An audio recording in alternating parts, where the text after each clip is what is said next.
Hey, and how goes it? I'm Andrew, your DM for the day. Along with a band of miscreants and murder hobos, we are the Dirty Rollers. And this is our Rime of the Frostmaiden campaign. So, first and foremost, thank you for joining us. And if you like what you see today, or... no, don't interrupt. Rime of the Frostmaiden. You're going to throw me off. If you like what you see, you've been following along, like, comment, subscribe. Do the most important thing you could, and pass a link along to one friend or family member that you think would enjoy our show. So between last episode and this one, the group is leveled up to 6. Yeah! Different stats and things, and always got to, at least for now, until they catch up to where they should be in the campaign level-wise. I always got to put the disclaimer out there that we started a pre-existing campaign going into Rime of the Frostmaiden. They were already level 5, so they're out-leveled at the beginning of some of this, so it's going to be changed up a little bit different for anybody that knows the campaign already. I'm tweaking things here and there to make it a little less of a cakewalk. They're still probably going to power through some of this early stuff still, but had to make it a little bit challenging. So if you see any differences, that's why things are different there. So I guess first we'll do some character intros. First of all, with Mouthful of Water. I play. I'm Chrissy, and I play Ursula, the Dragonborn Warlock. Our patron is the Great Old One, and she has a pseudo dragon familiar named Hammo. You have another companion at the moment too. Cheese. And Cheese. You're responsible for another companion. Oh, and Cal. Cal, the floating dragon head. The floating dragon skull. The statue floating dragon skull. 18 dogs. Yeah. Hello. Igna, the wild magic barbarian. Manotaur. With just a huge hulking sword. Oh, yeah. Sword. Everybody sees when they first see him. Just a giant sword. Mm-hmm. The only thing big on him is the sword. I remember that. Big old girthy boy. All right, James. I'm James, and I play Jiyu. He is a Warforged monk of the 4 elements. Excellent. Garen. I am Giro. I play a Tabaxi bard. It is a College of Swords. And Mel. I play Cradle, a pink tiefling with gross, boneless wings, and I am a Way of Mercy monk. Okay. And what kind of mask do you have? It's a crying visage. You have a crying visage and gross, flappy wings. Pink tiefling and snow white tundra and weird ass wings. Probably a sight to see. All right, James. Got anything you want to tell us? Well, yeah. After our whole fight with Torga and her men, and with the death of most of her men, as well as Sefik, we had decided to take all their sled dogs and all the belongings on the sleds at the time, and we searched throughout some of the nearby buildings. Didn't really get too much information from anything. So we brought that extra equipment, furs and weapons and such, down to the shop Triglio to Justin Hunray, and being grateful, he gave us some free dog meals and clarification: these are meals for the dog. Yeah, dog meals. Not meals made of dog. The Little Caesars, no. But yeah, he was very grateful for that, so he gave us some items for free. And so we headed back to Bryn Shander, got there in no time to drop off the head of Sefik and the unconscious body of Torga. And I forgot to mention that there was a body found in one of the sleds beforehand, and we thought maybe that was a victim of Sefik. Torga had told us that the killing blows looked nothing like the ones that she had seen previously. Not Torga. Flynn. Sorry. Flynn had. Flynn, sorry. Oh, you're good. Helen Trollbane, my bad. There's a lot of dwarf names to remember. I can't help it. A lot of Anyway, so after that, we had rushed. It was beginning to get dark, so we had rushed trying to get to Keegan's husband, who was lost somewhere in the mountains, possibly captured by Yeti. And we were getting ready to bed down for the evening. All right. In the middle of the tundra. Yeah, nothing can go wrong bedding down in the middle of the tundra, right? No, not if we're in Garo's special tent thing. Yeah, so since we're level 6, Garo would pull out his crystal bead and be like, I just learned this new cool thing. He'll walk around in a circle for 1 minute, in a 10-foot circle, whistling and humming a tune, and creating Leatman's tiny hut, which will create a dome. Let's see, 9 creatures of medium size or smaller can fit inside the dome with you. The spell fails if its area includes a larger creature or more than 9 creatures. Creatures and objects within the dome, when you cast the spell, can move through it freely. All other creatures and objects are barred from passing through it. Spells and other magical effects can't extend through the dome or be cast through it. Atmosphere inside the space is comfortable and dry regardless of weather outside. That sounds nice. Yeah, until the spell ends, you can command the interior to become dimly lit or dark. The dome is opaque from the outside. The outside of any color you choose, but it is transparent from the inside. That's really cool. But not in. That's super cool. Yeah. Yeah, I dig it. Oh, yeah. So we are warm and dry. Awesome. All right. And it is probably a good thing because it's getting nice and super cold. You can hear the winds picking up as Garen's going about casting his newly found spell, or Garo rather. Garo's going around casting his newly found spell. The dogs, they don't seem too bothered by the cold, but are you doing anything special for them? Any of you?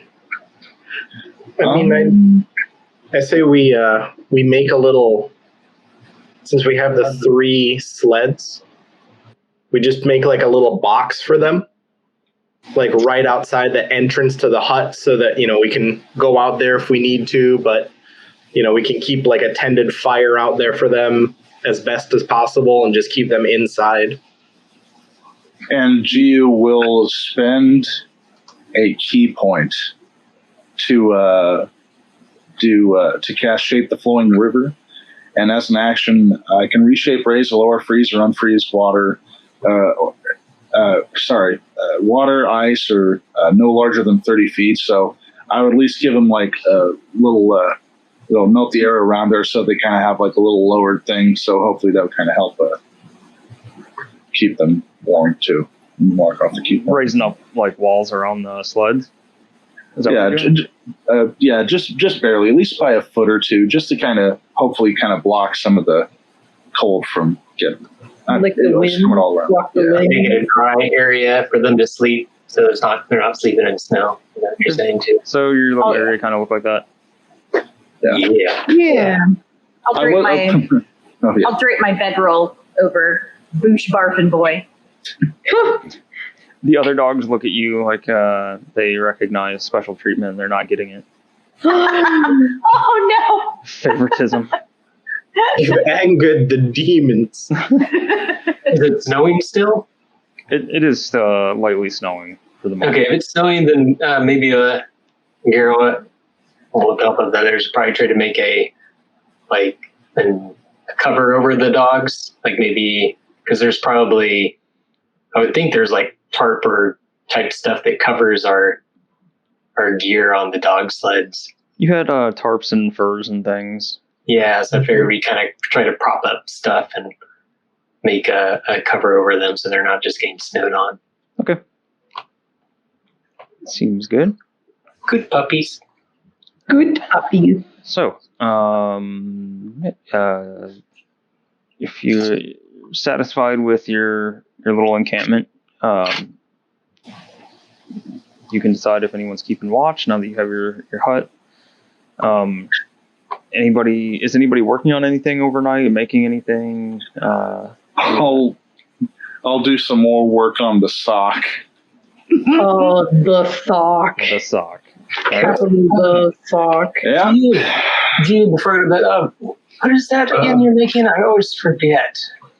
I'll take a watch that way, like maybe a shorter one than normal, just to keep an eye over the doggos and such. I'll take a watch too. Okay. I'll take the last watch if there's a third watch at all. So, circumstances are changed now, and you guys have got your hut. So, how are you guys going to keep watch now? Do we even need to be outside to keep watch since we can see out? No. Nope. Just gotta essentially just have someone stay awake and look out. Yeah, Cool. That's pretty cool. I'll do. How long do I need for a long rest? Is it 6 hours? I want to say yes. I can never remember if it's 6 or 4. At least 8 hours. For a At long least rest. 8 Yep. for long. 8? Yeah. I thought it was 6. I thought it was 6 also. Let's see. So Short rest is at least 1 hour. Long rest is at least 8 hours. I I can do a watch instead if that helps. Because I mean, as long as I get like 8 hours, I'm fine. Okay. So I'll do like a first, I don't know, couple hours, and then I can rest take for over. the other half. Shall I do, before we go to bed, shall I do a roll for the sock? Fuck. Yeah, go ahead and roll your crafting for the sock. So that would be dex and proficiency? If you're using tools that you're proficient with, you add your proficiency. Yes, I am. Yep. Okay, so I'm going to be +8. It's going to be a real nice sock.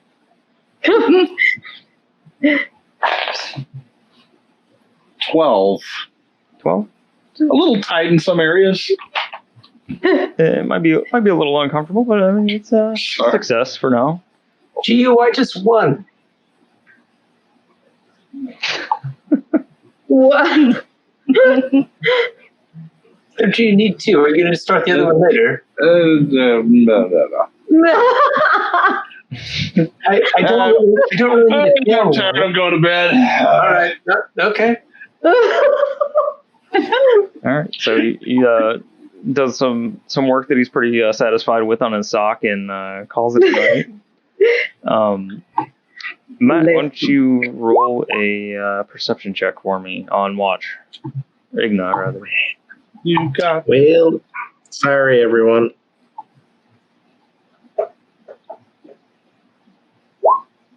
Oh, 22. Wow. So you don't really see much of anything happening. I mean, you have a really nice 360 view. And you're covered, but all you see is just snow. You see the dogs are throughout the night, kind of moving around, and most of them seem pretty friendly with each other. They're piled up. They seem way less tense and nervous around you guys after you've had them for just the day or like part of this day. Why don't you Igna, roll an insight check on them. Insight. You're awake and watching them and seeing how they act with each other and kind of been paying 11. attention.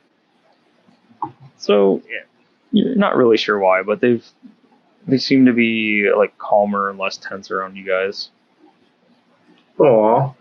I like to think that we're just treating them better than their previous owners. Yeah. All right, who was keeping second watch? Who? Again, who were volunteers? Perception 23. Okay. So, same thing with as Igna.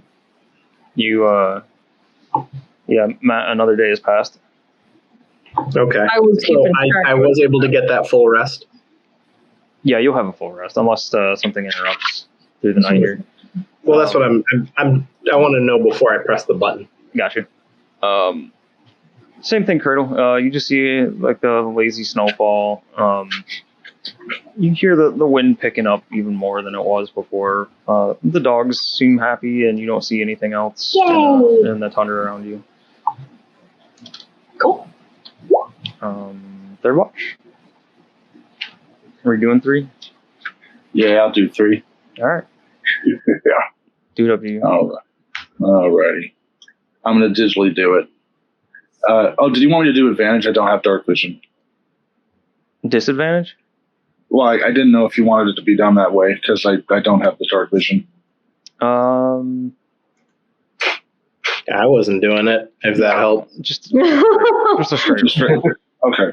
I'm sorry. I just totally remembered. My bad. You want to be perceiving Rolling. what's in the area anyway, so if something was further out than what you could see, then... 21. All right. You're keeping a watchful eye on things, and you don't see anything happening.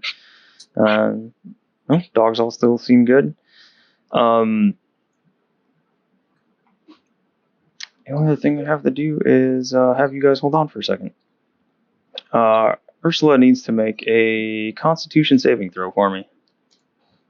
Constitution. Let me see if my plugin is working because I was having problems with it. So let's see if Constitution saving throw. Did it do a thing? No. You rolled a natural 1. Oh. It did roll though? You rolled. The first one rolled. Sometimes you have to give it a second. Okay. So a natural 1 as you're sleeping. Let me pull up a thing here.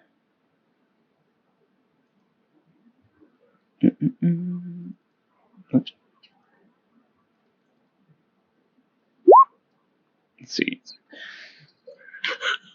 As you are sleeping, you see what looks like coils and coils of different tentacles kind of like entwined to the point where, like, in your dream, all you see is just like all these coils, and you get the sense almost of like a den of snakes or some kind of serpents all coiled around each other. You can see some of them like shift and move as like it would be sleeping or not sleeping. I said the wrong thing. Like one longer like serpent or whatever this is kind of pulling itself out from the tangle.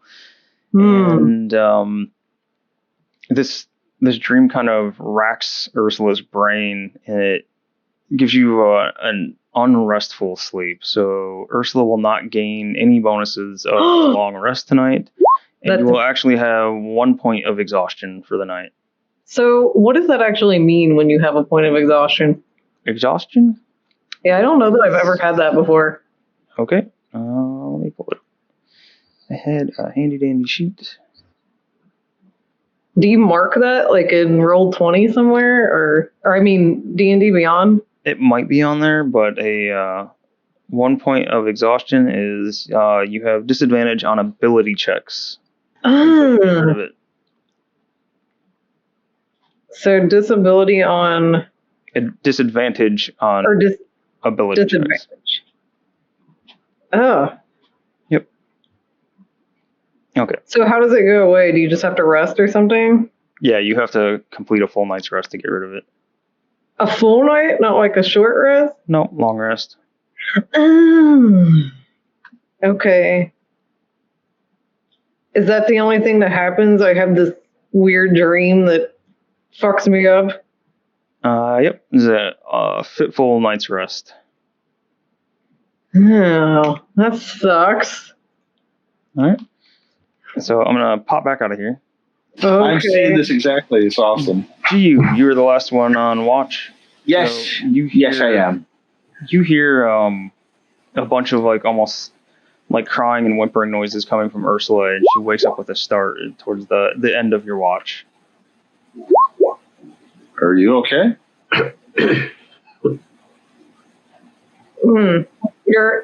He's asking me that. Yes. Is that what happened? Something happened with my interwebs and I like cut out. Jiyu was asking you. Ursula kind of sits up. Does she have a headache or anything like that? Any kind of pain? Yeah, she has a lingering headache. She has a what headache? Like a lingering headache from that. A lingering headache. Is that pretty much the side effects other than exhaustion? Yep. Okay.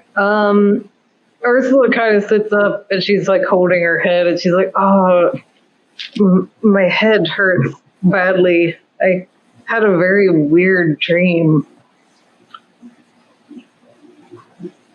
And she like kind of thinks for a minute and she's like, there were lots of snakes or something. Their scales? I don't know. It was very weird. And she kind of just looks disoriented, like she's not sure what to do.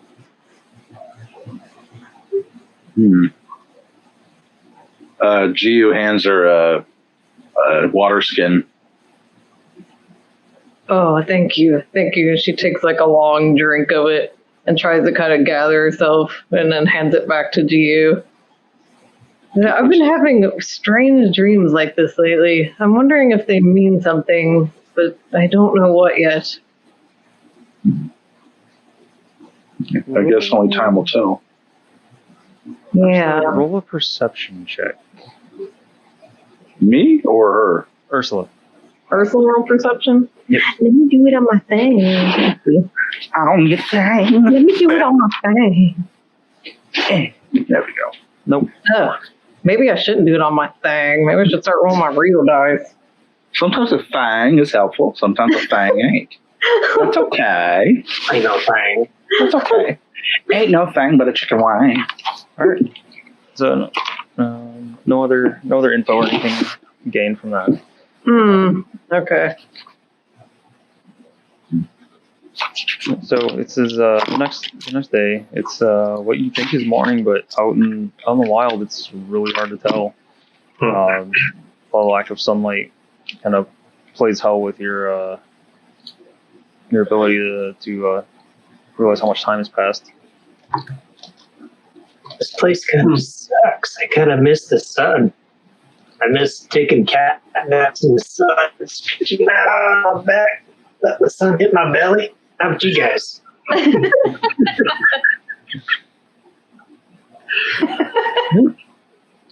You guys okay with this? I miss the sun. Yeah, the sun's Really nice. like baloney Warm flowers. with the scales. Or your baloney flaps. I miss plants Yeah. and flowers. Jiyu's like, I usually like being surrounded by a lot of water sometimes, but even I gotta admit, this is a little too much for me. It just Jeez. looks like dandruff outside. The gods are just scratching their head over the land. Take it. No, the snow's just so much prettier when there's like sun sparkling off it. I mean, the moonlight's nice, but when there's lots of cloud cover all the time, that kind of sucks too. How was the night? Was there lots of clouds? I guess since it was snowing, yeah. Yeah. It was just a light snow, so it's not too terrible. And the spots without the cloud cover is actually surprisingly like nice and clear. Cradle, I have an idea. To start our day, how about you give us a card reading? Who would like a card reading? How do we choose? Ursula. Oh wait, Gary, were you saying something? No, go ahead. Ursula was pondering on how she's been having weird dreams and her head's still aching, and she wonders if maybe the moon cards would tell her anything about her weird dreams. So she will ask Cradle for a moon card reading. Cradle shuffles her cards and gets, with a steady mind, I am connected to our collective experience. Let me see what card that is. It's actually pretty interesting. That is interesting. She's been doing really well with these. So that is the interconnected card. Interconnected. How are these so like weirdly Accurate? Yes. Yeah, it's disturbing. I should take a picture of the page and send it to you later, C-Star. Mhm. Do you have more to say on it? I mean, I could read the whole thing, but I don't know if I should. Yeah, why not? Okay. Spit it out. Trying to think of a way to shorten this. Is it the book explanation? Mm-hmm. Yeah, it's pretty long. How would Cradle shorten this up to Ursula? Oh God. The Cliff Notes. Like a pebble tossed into a pond, our thoughts and actions create a ripple effect throughout the world. Everything from the mundane to the mystical is an opportunity to recognize the fundamental wholeness and interconnectedness of all beings everywhere. And it says that your ritual is to be of service, which is kind of spooky, considering I think that your patron is trying to get you to do things. I don't know. Cradle doesn't know anything. No, Cradle doesn't. That's just me. A character comment I think Caesar was making. Yeah, that was just me. Hmm. Fact-based cards are accurate. After her card reading, Ursula starts to wonder if it has something to do with her patron, but she doesn't really say much about it yet. She's just thinking about it. Okay. So Cradle's kind of putting her cards away. Does that mean anything to you, Ursula? It is interesting. I think that may be of some importance, but I'm not sure yet. Well, if I can ever be of help, let me know. And I pick my nose. Ursula slaps her hand and draws in her sketchbook, like writes down, not draws, but writes down what Cradle told her about her card reading. When she slapped my hand, did the booger get stuck to her hand? No. Roll for booger. Roll for Booger also. Oh Yes. no. Yes. What do I roll? D20? Deflect 20. booger. So, Deflect booger. Say 16 through 20, it gets stuck to her. Oh, God. Whoa. Of course it would be Your that. Scaly black dragon hand, you now have a Cradle booger Ugh. that you try to Ursula slap is away from her. disgusted and grabs her baloney wing and wipes it off with her baloney wing. Disgusting. You're rubbing a booger on a boneless bologna wing. Oh, Jesus. Oh, This is Lord. the content that people want. Yeah. All right. Moving on. So, it's the next day. The dogs are they're up and milling about in that little tiny area you've made for them outside of the hut. And you guys all think it's morning or close to morning? Do we feel like, we've fully rested? Everyone but Ursula. Ursula is not feeling so hot. She got exhaustion. Oh.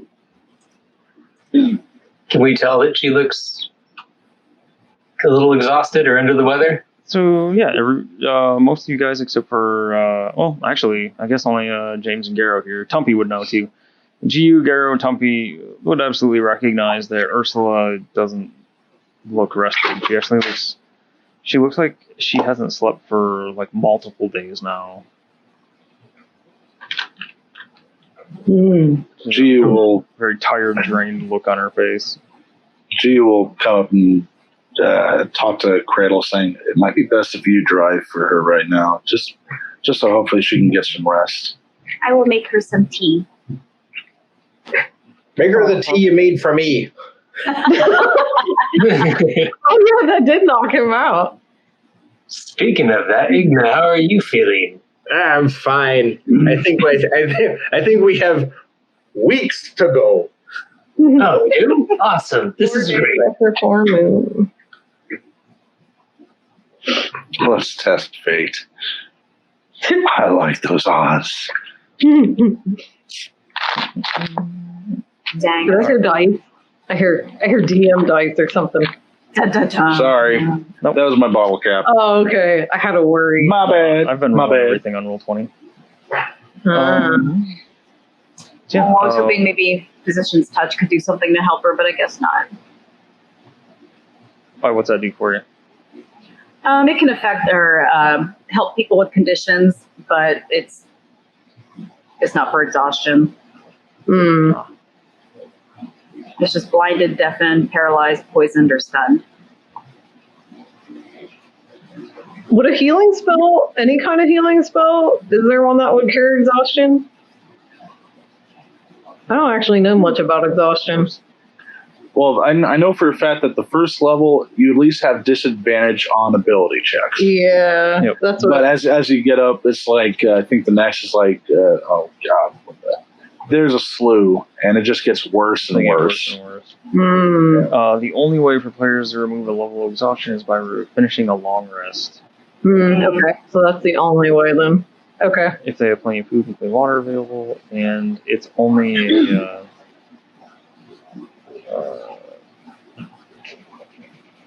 only a single level of exhaustion. So if you're at level 3 or level 2 or 3 of exhaustion, a long rest is only going to get rid of one level of exhaustion.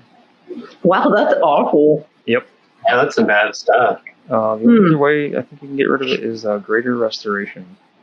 Okay. And even that's just a single level, I believe. Man, that's rough. I'm going to walk up to Ursula and noticing she doesn't look so good, and I'm going to sit down next to her, and I'm going to speak to her in Draconic. And ask her, like, are you okay? Do you miss home? You doing all right out here? Just go on. I have been having a lot of strange dreams, it seems, lately. And they seem to be affecting me physically. I have a terrible headache, and I'm so exhausted, so tired. I feel like I haven't slept in like weeks or something. It's weird. The dreams are very disturbing, even though nothing really super strange happens. I see scales, like snakes. I don't know, a lot of writhing of snakes, I think. I'm really not sure yet. It seems to be a recurring dream. That's pretty spooky stuff. Does it feel like a nightmare? I guess that would be how you would describe it, as like a nightmare. It feels very uncomfortable. Like, I don't know if painful. I guess would you say painful would describe the dreams she has? It's like mentally. I don't know. Painful is really the right word, or just exhausting. Just exhausting, just like emotionally or something. Gives you a headache, but like mentally exhausting. Yeah. Well, perhaps we can make you a strong dose of that cradle tea. Cradle tea. That we gave Igna the other night. So maybe that will do something for you. Let you know and maybe take a nap while we're traveling. I'd like to walk up to Ursula, and I put my hand on her shoulder, and I just go, if you ever need someone to fight off your demons, I'm your guy. Ursula finds this very, very like amusing, and she thanks him. And she feels much better about having a group around her, supporting her and such. Well, that's Right. really loud. Did that just get louder? What What? is that? I think Melissa's fan? Did you unmute yourself? I think is what it was. Yeah, it's. Oh, it just sounded suddenly louder. Like, Yeah, I think it was because she was muted, and then she popped back. You just heard it again. oh, Yeah. okay. All right. Would you guys like to do anything else? Probably feed the dogs before we start. Yeah. Clean them up. Feed the dogs and get out. Just to be safe. Feed the dogs, clean up all the poop they've probably done overnight. You don't need to clean up the poop. Who's feeding the dogs?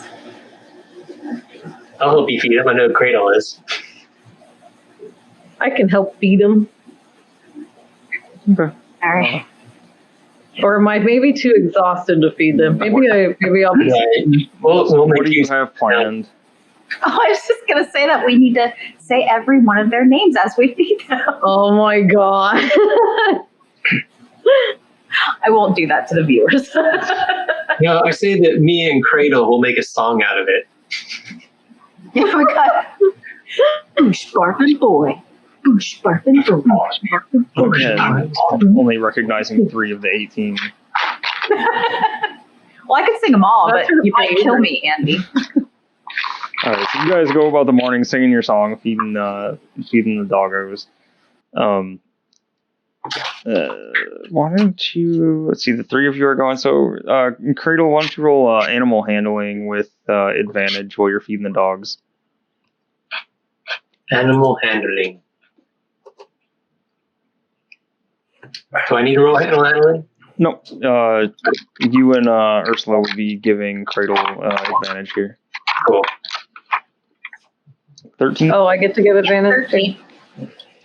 All right. So 13, like they all, when they see you guys come outside, they all like get up and they start making like happy whimpering sounds, and they're doing like gigantic butt wags when you guys come out too.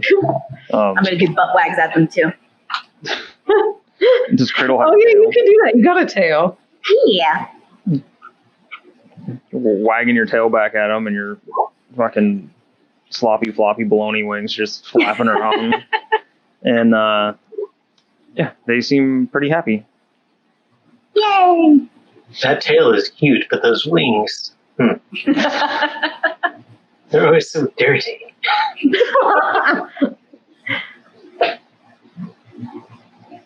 So take long enough to get all the dogs back in their harnesses and their proper harnesses and things.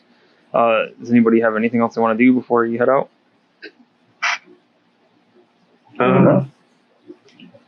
No.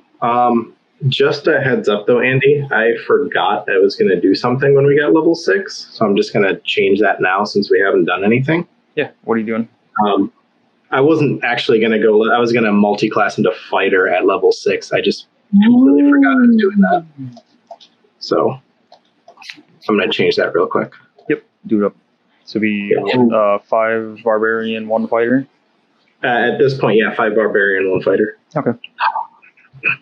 And I want to give Igna my drum.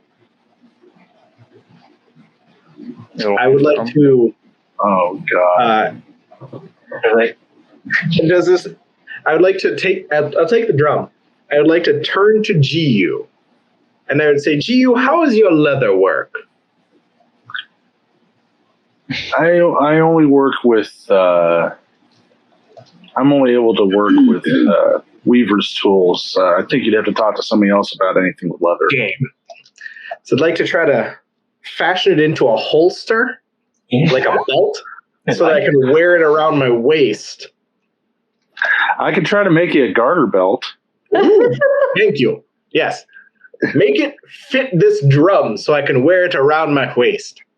Okay, so we were talking about the drum. Oh Okay, yeah, good. we're talking about the drum here. Yeah. Okay. you played it so well. I think you need to practice. So that's why I was giving it to you, because, I mean, we're making a band here. Mm-hmm. Definitely You didn't think we are were my talking about the drummer. drum. You are the drummer.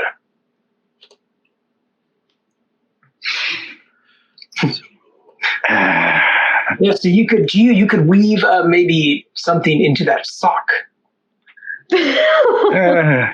so it could be all one piece, almost like a cod piece. I like what The more you guys describe this, like the DC is just gradually getting higher. A long cod piece with a drum holster. I like it. And Jiyu's like, all right, let's go. Let's do this. We have lives to save. Jiyu is hurrying with the dogs in their harnesses and to put this conversation behind him. Oh God! All right, let's go. Sorry. I'll drive one. I'll drive the WTF. All right. Yeah. WTF? Let's go. So, you guys are going for probably about 2 hours when I need everyone to give me a perception check. Ooh, perception check. Okay. Or, I changed my mind. Well, a nature check. You just had to switch it to I nature. did. Oh. So All I right. have disadvantage. I'm going to digital roll. Yes, you have disadvantage from your exhaustion. I got an 18. I got a 19. 11. Wait, is actually hang on, Chris. These are good. They're Gouda cheese. solid 10. Yeah, you'd have disadvantage.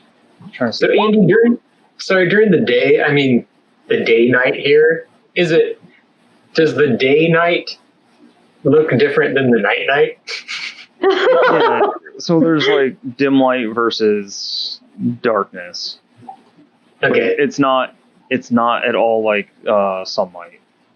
So it's more like a kind of a moon. Yeah, it'd be more like like a full moon? moonlight, a full Moonlight. moonlight, and then like no moon. Okay, cool. That was me picturing it. So we don't necessarily, like on full moon nights, like I can walk around outside without flashlight fine. Mm-hmm. So would we be using lanterns Well, I think during the day, or probably not? half or more than half don't have dark vision, so you could, but your distance would probably be cut down for how far you could see. Okay. 18, 19, 11, 10, 9. So Jiyu and Garo, you guys notice what was a relatively clear morning, had very, very light snow going on. You see very, very dark clouds rolling in, to the point where it's making the dim light of the morning actually seem dark. And you can feel like the winds are just steadily increasing now. Looks like we got bad weather ahead. Might be a blizzard. Ooh, that doesn't sound good. Mm-hmm. You said we rode out at least about 2 hours, maybe? Yep. Keep an eye out for Yetis. I'm keeping a steady eye out for any Yetis, even though I've never seen one before.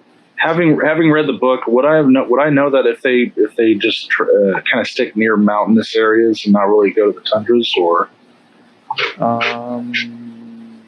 No, you would know they don't just stick to the mountains. Like they are pretty active in the tundra as well. All right. Yeah, definitely go with what Garo said. Yeah, they travel sometimes. Yeah. Packs. They're Yeah. If you have anything fire, like at least just a torch. I'm not saying it'll do anything, but I don't know. It might just kind of. They'll just. I don't know. Oh, I looked down at my pointed the goblin tied up goblin hands, mummified goblin hands hanging from my belt. That thing is good with fire. I forgot about that. I'm gonna look at Jiyu and go like, yeah, I think I just kind of learned this one. And my hand starts glowing like red hot white. Oh shit! Look at that. steam's coming off of it. That's cool. You could probably dry out some jerky pretty fast with that. That's where thoughts go. I'm gonna save the key points until then, but that's a good idea. Yeah, great idea. Well, the longer you go, the darker it's getting, and you guys notice the winds are picking up more and more.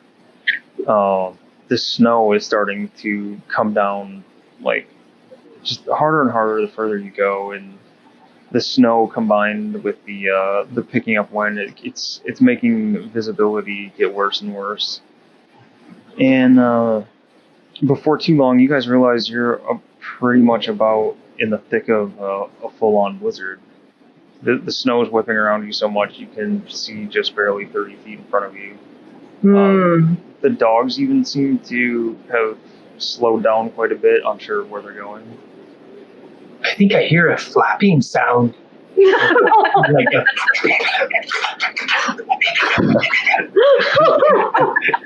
G's gonna look over and be like,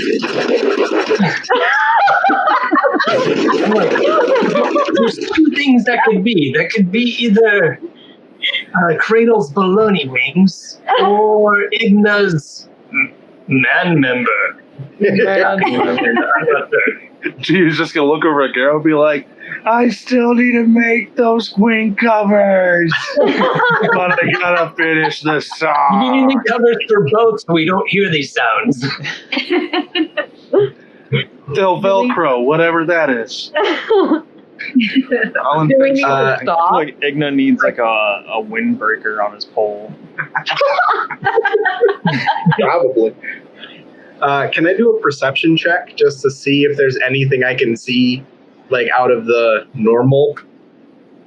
At disadvantage in the middle of a blizzard. You beat me to it. Want to make sure. Yeah, double 15s, 18. Holy! Don't see anything, but a shitload of snow. Do we need to stop? Everything looks as good as I can see. I don't know how much we can go through this. On doggos! Maybe before we get too far away, we should tie some rope to each other So we don't get lost. lose each other. Oh, that's Yeah. a good idea. Good idea. Right here, I have to ask, who is in the lead sled? Who's driving the lead sled? Is it Team Barf and Cheese? Yep, Yeah, because they got Boy and he's got Yeah. the snow. Boy! Yeah. Cradle, you are the navigator for this. Oh, God, I'm so sorry. Why did we decide this? You guys got Terrible Boy. idea. Oh, wait, I don't. Why? Chrissy, you say, why did we decide this? None of us decided anything. We were told what was about to happen. I thought it was Team What the Fuck actually that was leading, but I thought I don't it was the one with Boy, which I It was with Boy. ours. Boy was Okay. on the Because front you of guys your had that rag for Garrett, so we figured that would be like a nice little okay. tracer. Follow his nose. So I'll tie a rope around my baloney flaps and toss it to whoever's behind us. I'll catch it because I think we're in the middle, right? Yeah, sounds about right. Or yeah. And then I guess I'll yell back at Igna.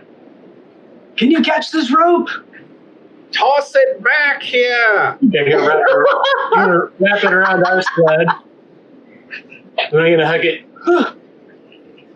Can I catch it? Yeah. Yes? No? Yeah, I'll give you this one. Catch it and I wrap it around and tie a little knot to our sled. Make sure to tie it to your sled. Yes. Tie it to my sled. No, the sled. The sled? Yes. Yeah. My yeah. head? The sled. Yes, tied to your Why is he tying it to his sledge? just below the jawline. It's the sled, and I just point down, saying it's on my sled. The sled, no! The sled. Okay, well, yeah, he's pretty strong. He could do it, yeah. And I just do that. I'm like, yeah, I got it. Jiyu looks over at Garrow being like, dude, if we make like a hard right turn, that thing's coming off.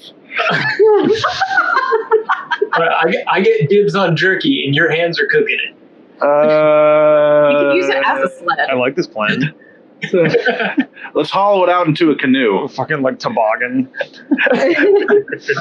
It's a canoe for cheese and Tammo. Oh, Little baby canoe. super adorable. Little sausage canoe for two. Oh, No. Instead of a sea-doo, it's a we-do. That's bad. Oh, God. Sorry.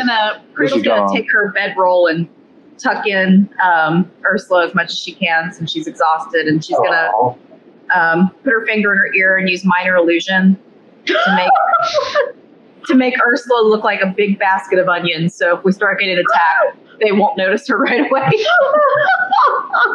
That's awesome. Wait, you stick your finger in Ursula's ear? Or in your ear? Her In ear. Ursula's ear? Now she looks like a basket of onions. She's just like, and she turns into onions.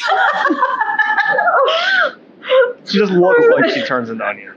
Little did they know that Yetis love onions. Damn it! All right. So, continuing on, are you guys? You're just plowing ahead through the blizzard. I Fuck guess it. so. Sure, yeah. All right. So cray like that. I need Cradle. I need you to roll a survival check. Oh God.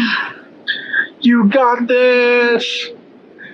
Oh, 10. 10. That's better than a 1. All right. Is it though? Actually, after she rolled that, can I, I'm not going to interrupt that roll, but I think I'll yell up at Cradle. You got this, Cradle! You're a good leader! You got this! You have to piss? No, you got this! I'll whisper to Ursula, I think he has to piss. So, I'm giving you bardic inspiration. Oh, woo! You've got a D8 that you can roll. this could matter. So, go ahead and roll the d8 and add it to your add it to that roll you just made. So you had Oh, 10 sweet. total. So Roll D8. max. Roll max. Romance. Oh, 2. It's okay. So 12. All You right. beat the average. Who is the middle sled, That'll be the WTF. and who's driving that one? Me. All right. Me. Hey there. Oh no. Oh no. Sorry. Jiyu, being in the middle sled, you feel your course. The lead sled. I'm trying to figure out how I want to say this. The lead sled starts heading off to your right. You're not sure if she knows where she's going, but you can feel the lead sled start pulling to the right. You can't. You can just barely see up ahead of you, like beyond the dogs to the first sled, but you know that it's just it's being pulled off to the right. Still going about the same distance or the same speed rather, but you just recognize that you're heading to the right. And did it seem like we would have to go on a straight path though? From looking at the map before, it looked like from Burnchander to Kelvin's Cairn was almost a straight shot to the northeast. Okay. All right. All right. What do you do in driving the second one? Jiyu's gonna try to call out to Cradle and be like, "You gotta veer back to the left. You're going off course." All right. Hopefully she would hear me at least. What is this? All right, Let's do this. I know how to do it. I always forget stuff. Cradle. Huh? Roll a perception check at disadvantage. Okay. Oh, it was almost touched. 13 and 10. 10 total? Yeah. Did you say you rolled 13? Did you say disadvantage? Oh, yeah. Okay. Yeah. So 10 total? Yep. All right. Hang on. We'll probably figure it out in a second. That? Probably figure it out in a second. Uh, Oh God! Sorry. You yell it up, and you don't see or feel any kind of reaction at all. It still seems like she's just heading off to the right. There's a part of the monk in me that just wants to jump off the cart and just dash ahead and be like, "Hey, pull this shit to the left," and then go back to the cart. What would that require? Probably a pretty hefty dexterity check. I'd be willing to do it if you can give me the opportunity to try. All right. Well, please hold. Okay. Campoon, sourdough, and rye, and boosh barfing boy, my little guy. Oh my god! That was a weird Came out time the to right pop out of minute. there. Who's driving the third sled? All right. Igna, you first I want to get a perception check at disadvantage from you. Oh, good God. This is kind of fun. I like this. 11. 11.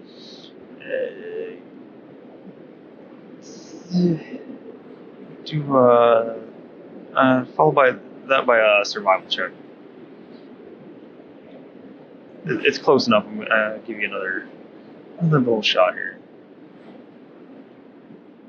5. Okay. Igna doesn't realize anything. Okay. Just see, looks like everybody's still going fine. The rope is still just as taut as it was, and everything's still moving along. You can just... What's up? Is the rope still, like, taut? Am I getting, like, from the group in front of me, or? Yeah. I was just going to say, too, you can just ever so barely make out the form of Jiyu ahead of you. It's pretty tough to see anymore, though. Okay. All right. 10. We're going to get our momentum just picked up. So Let's play till 11. That sounds good. What? All right. What? Sorry. So, James, do you want to try the thing? Yes, I will try this thing. Before I do, I'll go look at Garrett and be like, "Hang on to these for me." And I'm going to dash off the thing and try to go up ahead to the Cradle's thing. All right. God. Go ahead and roll your dex check. You need to beat a... you're trying to jump off the sled. And then I'm going to dash towards them. Dash up. Yeah.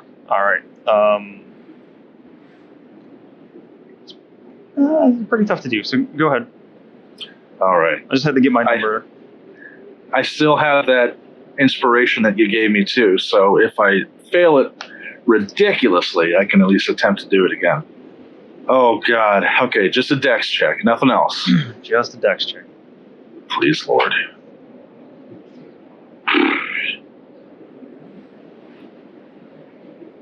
I rolled a 21 on that. Okay. Hang on. All right. Well, man, I wish I could have both of you in here at the same time. I can. Fuck yeah. Oh. All right. So, Cradle. Yes. Oh, that's awesome. I love this. This is going to be great. So, Cradle, you are driving along. Mm-hmm. And you're just like doing your best, like you're gonna lean forward, kind of squinting, trying to see through the snow. Mm-hmm. And suddenly, Jiyu is running alongside of you, tapping you on the Holy shoulder. shit! Jiyu! You're veering to the right. We need to keep a straight course. Straight course, okay. Yeah, straighten it out. So I start going to the left a little bit. Respectfully, I'll start veering her off to the left until I'm certain that she's back on course, and I'm going to be like, "Deuces!" I'm going to jump up and just let them just jump back over the docks. Hopefully, Onto your sled? yes. All right. So this is going to be another check, James. Yeah, I'm willing to do this. So I'll be back over to you in just a minute. Cradle, Yeah. make an animal handling check. Oh no. 18. Yeah, you nudge him back over to the left, and well, you never really realized you were off course at all to begin with, so you feel like you're back on course. And I say, good job, Boosh, barfing boy! All right, I'll be back. Come out nicely. James, Okay. make a athletics check now to jump back on your sled. Athletics. Okay. That's good. Rolling. I'm going to spend my inspiration. All right.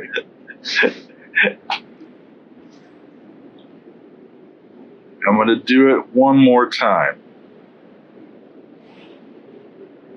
Better. 23. All right. So get rid of that inspiration off the sheet. Yep, I marked it off. All right. Oh jump my over. god. Oh, wow.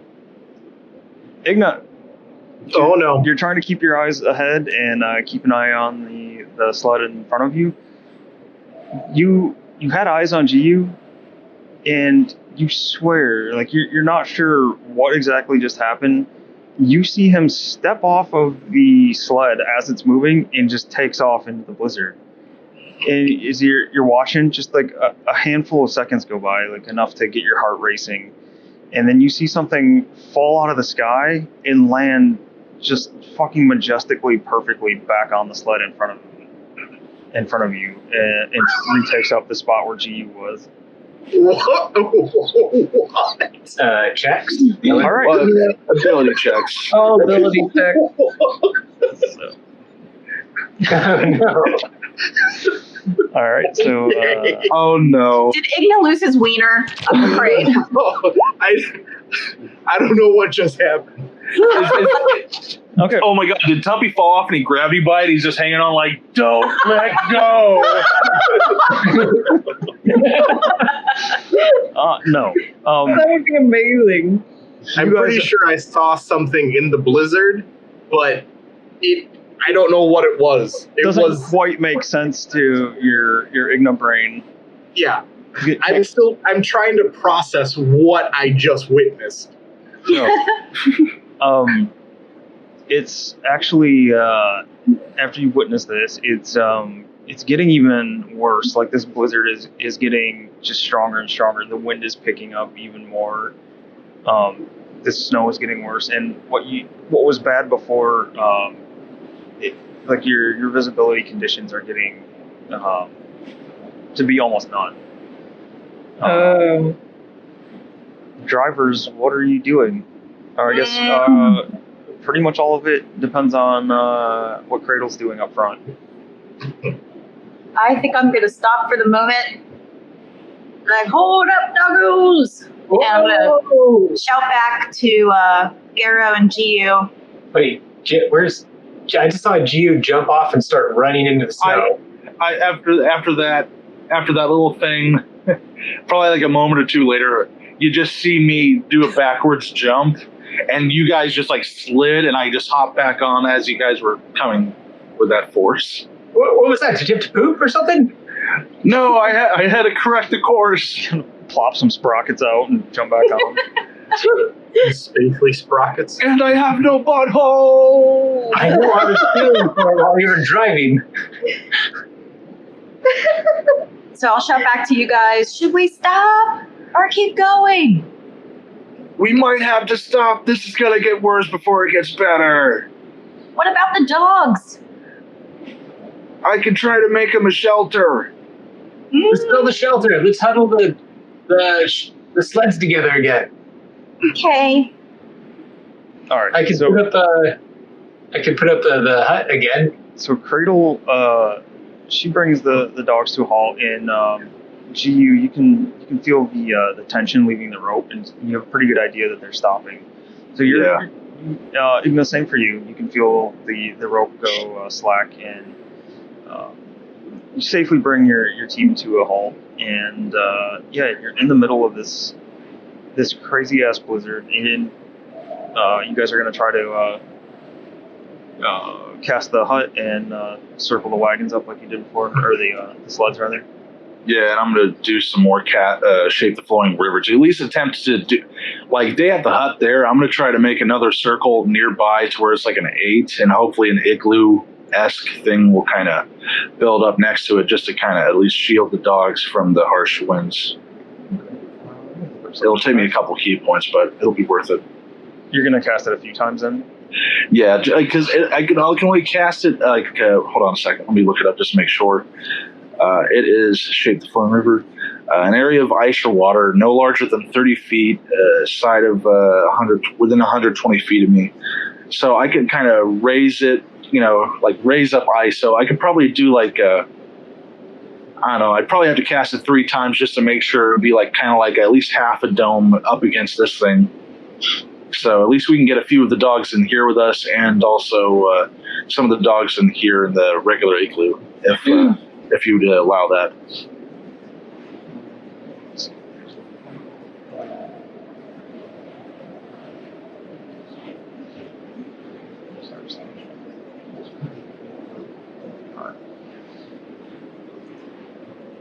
That igloo noise is awesome, or that blizzard noise is awesome. Yeah. Sorry. The igloo noise. The sad igloo noises. I've been slowly increasing it as it's getting worse. So, Yeah, it's awesome. all right. So if you're trying to do like a dome against your guys' dome, I'm gonna say, let's see. It says a trench, a wall, a pillar, not multiple. Let's see. So you would essentially have to cast it 3 times to make 3 walls against your dome. Yeah, So how many key points is that from you? that'd be 3. So that's half my key points, but it's worth it. Okay. So, Garrow, you cast the you cast the hut. There. Hey, Um, takes me a minute to walk around. Yep. You're freezing your balls off. You're just getting pummeled in this blizzard, but you manage to cast the hut just fine. And as soon as it's up, Jiyu gets to work on bringing up the 3 walls in front of the hut. Yeah, you're able to get the dogs in there, and then are you having the sleds inside the walls or outside the walls? We'll slide a part of the sled, maybe of the onions. We don't have to disturb the onions. We don't want to disturb the onions from the onion slumber. The onion slumber. The onion slumber. Like, would the sleds fit in with the dogs, or do you think we'd have to at least leave like maybe 2 of the sleds outside for it to really hold up? Well, we can fit up to 18 9. Yeah, we can fit up to 9 people in here. So we 6 got of 1, you 2, guys. 6. So we at least could be able to get another 3 dogs, maybe. Yep. So you need 15 dogs out in the walls that you made. So We should. you could probably fit a sled in. Okay, we'll put a sled in, and would Rope be able to go through Lehman's tiny hut since we're bringing it through, or?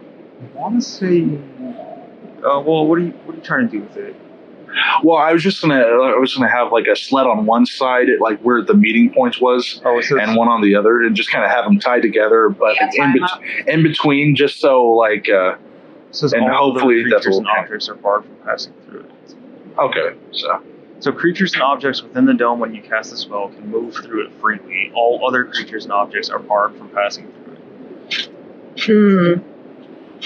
So, well, okay. If worse comes to worse, we can at least, put down some stakes and tie try to secure the things down with the tarps and everything, and Yeah. just hope for the best.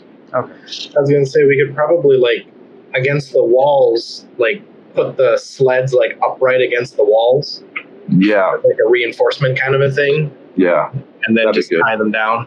Well, I don't know if Yeah. you want to put them upright because you have you have all your supplies and shit on them.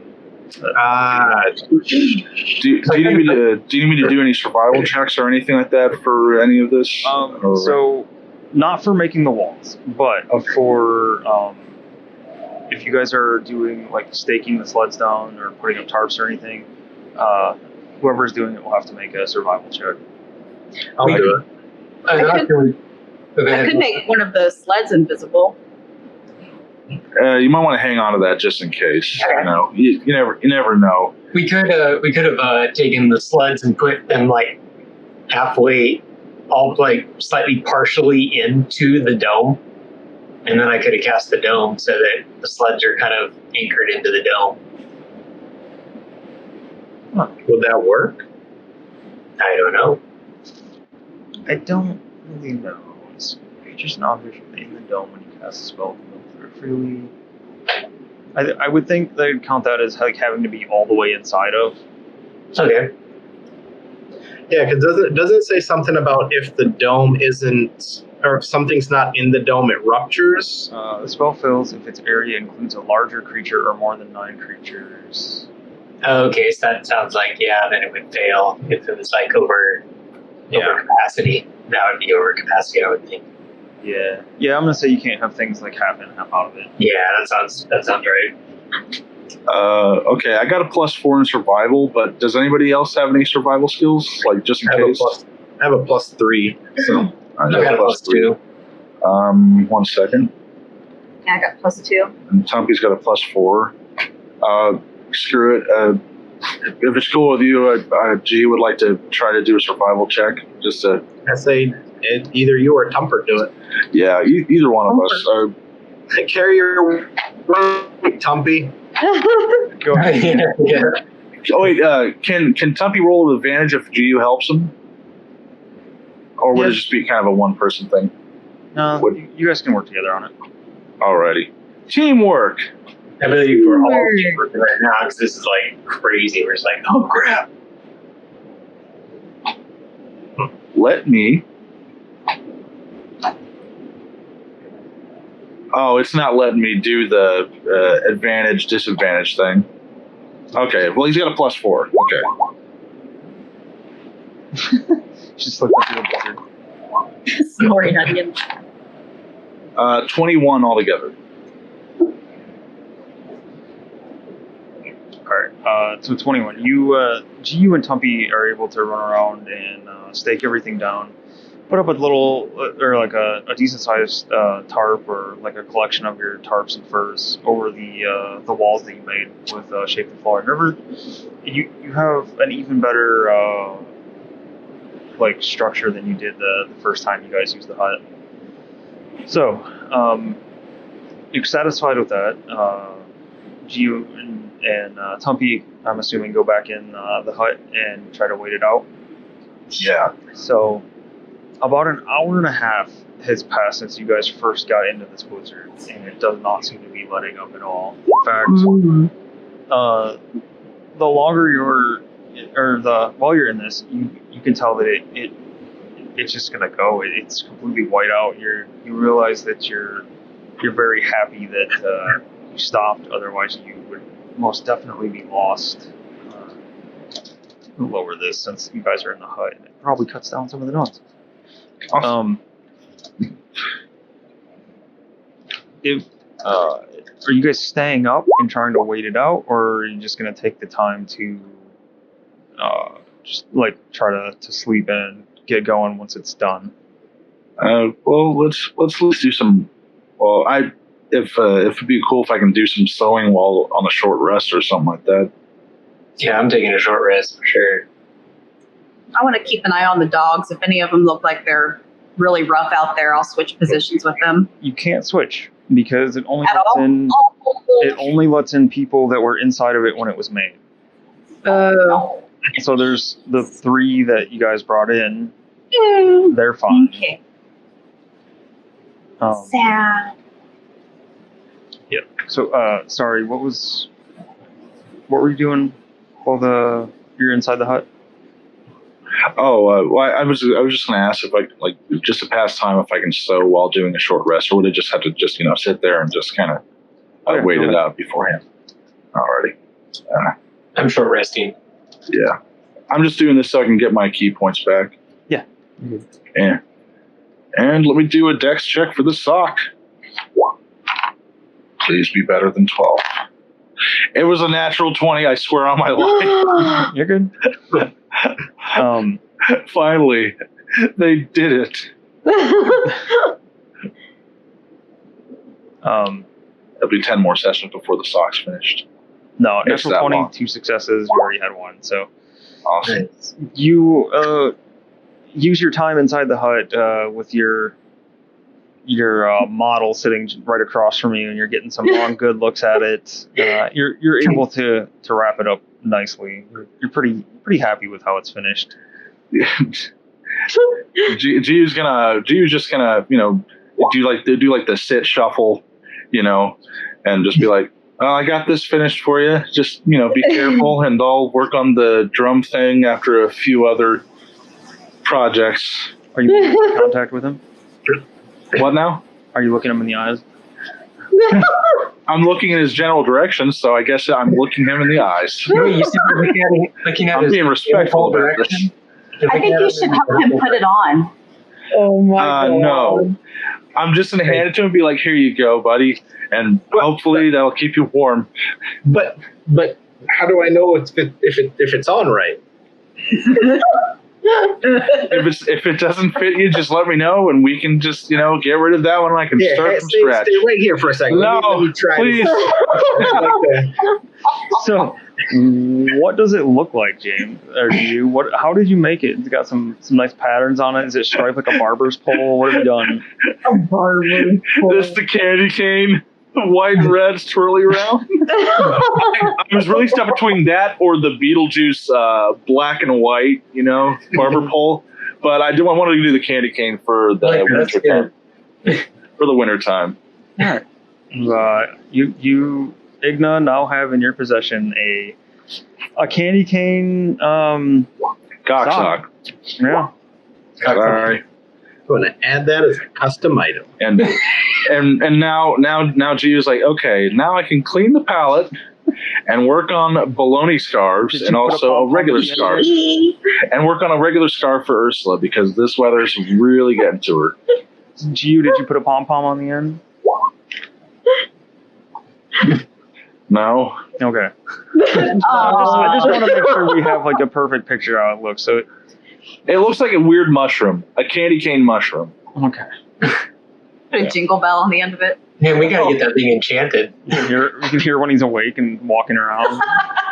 You don't put a bell on it, man. That'll ruin the stealth checks. Sorry. Oh my god. But yeah.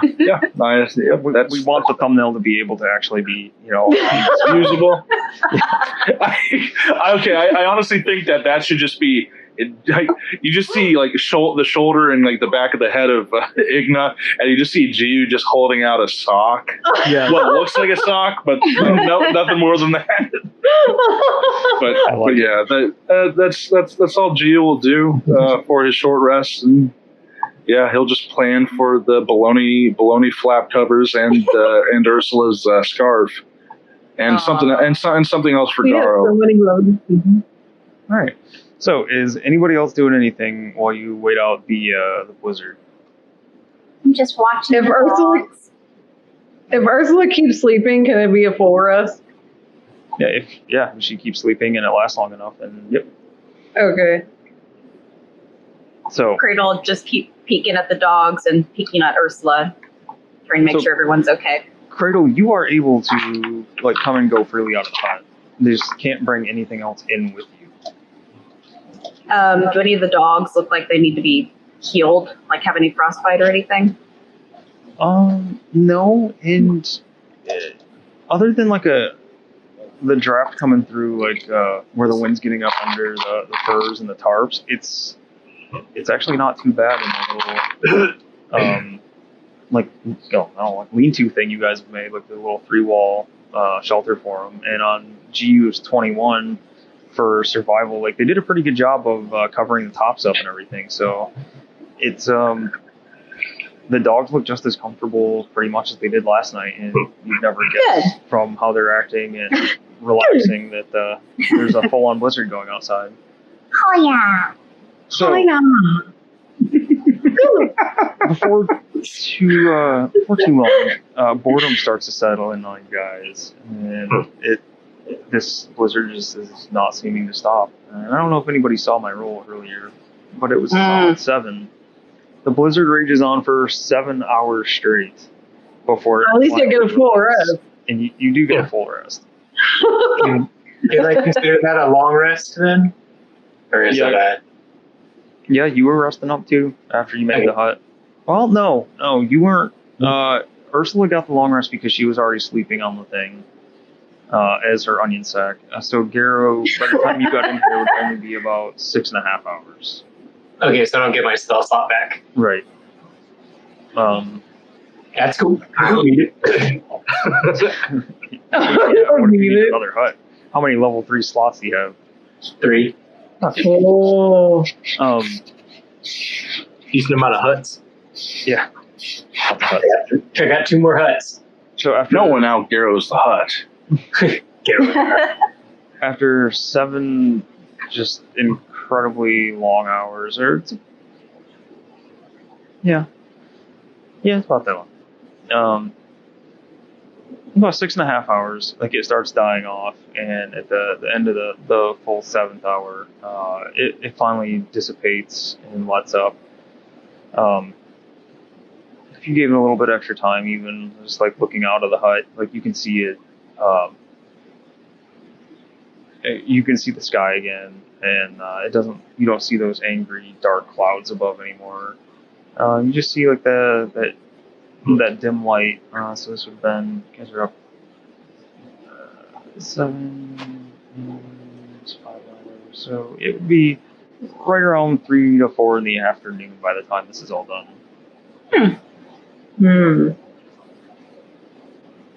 Ursula, you wake up and you do feel more relaxed after. Well, you wake up in the hut and you don't remember being in a hut. The last thing you remembered, you were on a sled traveling, and you remember a cold, wet finger in your ear.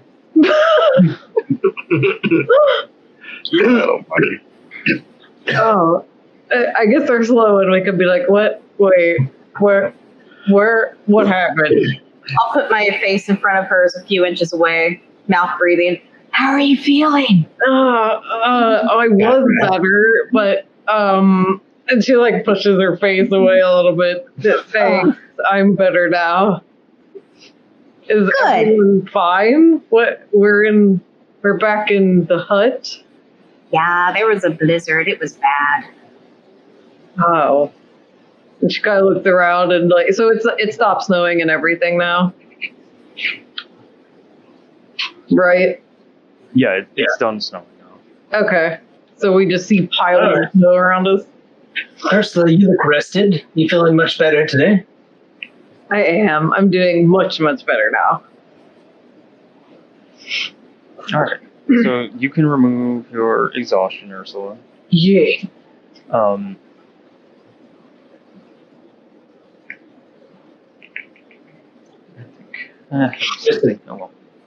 Garrow looks... Oh, sorry, go ahead. Yeah, so you guys are just looking at clear skies, and you can see from the outside, it looks like you've lost probably a foot to, I don't know, 1.5 to 2 foot of distance on the ground outside. It looks like it's been covered completely by snow. Is this still something we can travel in with the sleds? The sleds will probably need to be unburied a little bit, but yeah. Okay. Well, I guess we'll spend time digging the sleds out a little bit and try to get on top of the snow. So, James, for Jiyu's Shape the Flowing River, does it say you can dismiss the things that you've done or created? Or how long do they last, even? Let me take a look. Okay, so... sorry, wrong one. I can spend a key point... 30 feet. Like, if need be, I can spend the key points to melt the things around. Though, like, if the hut gets dismissed, isn't there like a big opening between the ice wall area and the hut, though? Yeah. Yeah, I figured I would, if I have to, I can use the, if it seems like the sleds are frozen in place, I can spend a key point or two if need be. Okay. What can I say? Yeah, I don't think you have to do that. So you'll be able to just dig them out. Especially if everyone's helping you. Yeah, I'll help by peeing on some of the snow and melting the ice in certain areas. Melissa is helping with that. Somewhere Nick is fleeing in fear. But yeah, it takes I don't know, maybe half an hour with everybody helping to go ahead and dig out the sleds and get everything back to working order. That's a good question. Nobody did anything to mark off which way you were going. Oh, crap. Well, I figured that we would have the opening outside of the thing at least pointed in the general direction. You have the general direction. Navigator Cradle, go ahead and make a survival check. God. We are lost. We're In going the to tundra. die. Can I help or no? 16. Never That's mind. good. That's That's good. promising. That's good. You got this. Gets a disgusting sled lined up in the right direction. It's pretty much the general direction you're going. Can you point on the map by chance where we are currently? Yeah, I was wondering that too. We don't know. So you Are there any? Wait, did you move the X? Yeah. Okay. I I just want to make sure my eyes didn't fucking play a trick on me on that. You've been staring at Roll20 too long. Are there any landmarks or anything around A us? whole shitload of white ass snow. That's it. Nothing else. That's really it. Yeah. No Okay. distant mountains. That's a big Yeah, like- snow. Big nope. A big That's a good one. nope. That's a good one. I like that.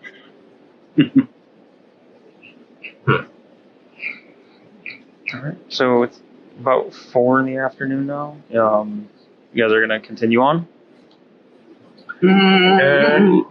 Yeah, might as well.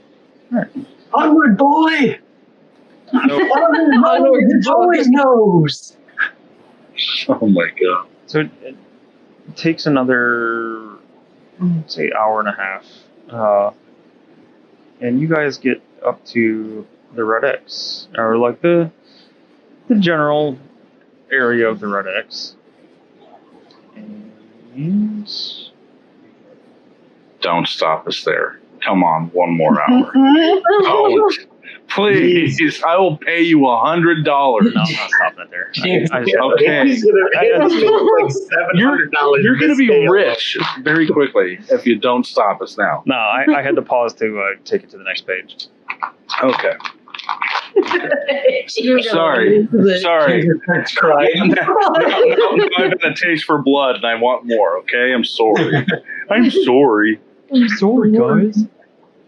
Ooh. God, see, this is the thing that drives me insane about Roll20 You're down. is we have this long Whoa. map, which would look so much better if we could take all this bottom bar stuff of bases and move them to the side. You You can. You can. Can't you? Should Wait, be able what? to. So hover over the names on the boxes. Uh-huh. You can move them however you want.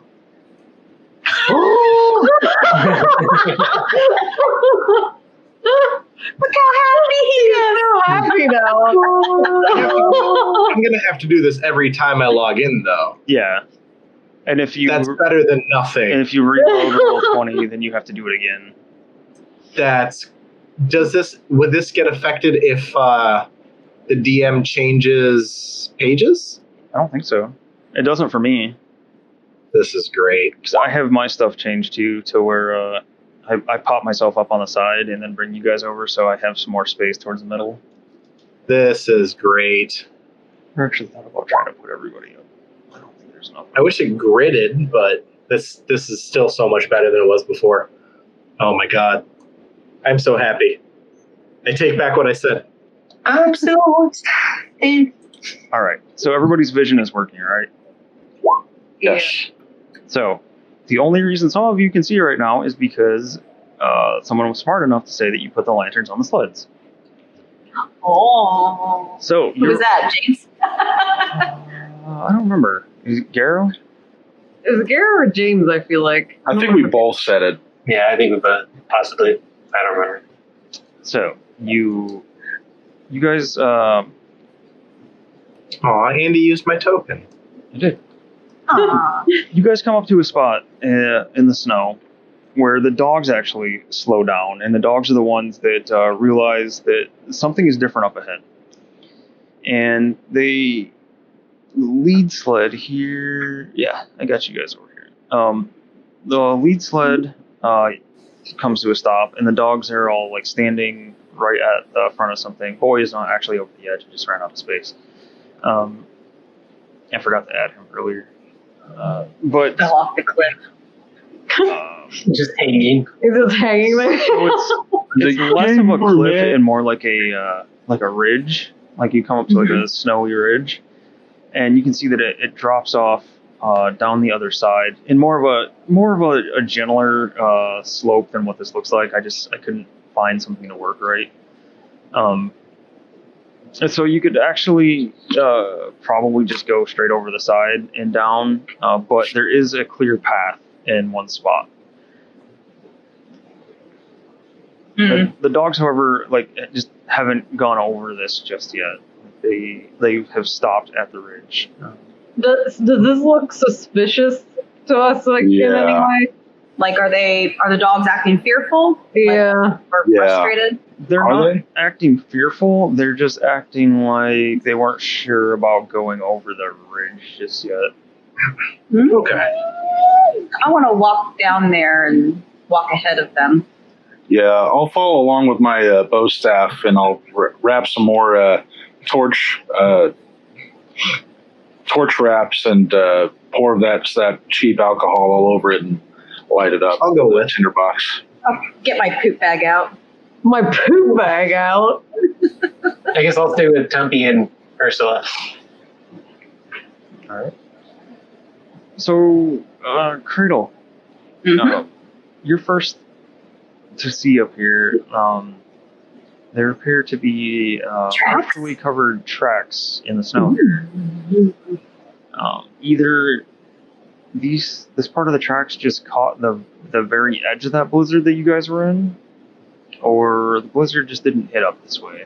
But you see tracks of some kind. It looks like two like deep trenches. Can roll a perception check. Okay. And I'd also like to have Boy smell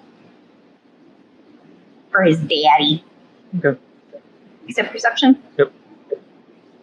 Oh, 25. Yeah, 25. These tracks appear to be just a little bit bigger than your sleds, but definitely sitting much lower. Must have been hauling a lot of equipment. Can I try to? This is probably not going to do anything, but can I try to like brush some snow away, like lightly brush it away to see if there's any kind of like feet tracks? Yeah, you can make a survival check to try that. Booty tooties. Yeah, 14. So probably not. Nope. You try to brush some snow away, but you don't see anything under like a layer or anything. You don't see any other depressions or any of that. Okay. Can I send Tamo over? Yeah. To look around. I'll send him like, I don't know, about here-ish. Okay. Tamo. I forgot to lower Tamo's vision.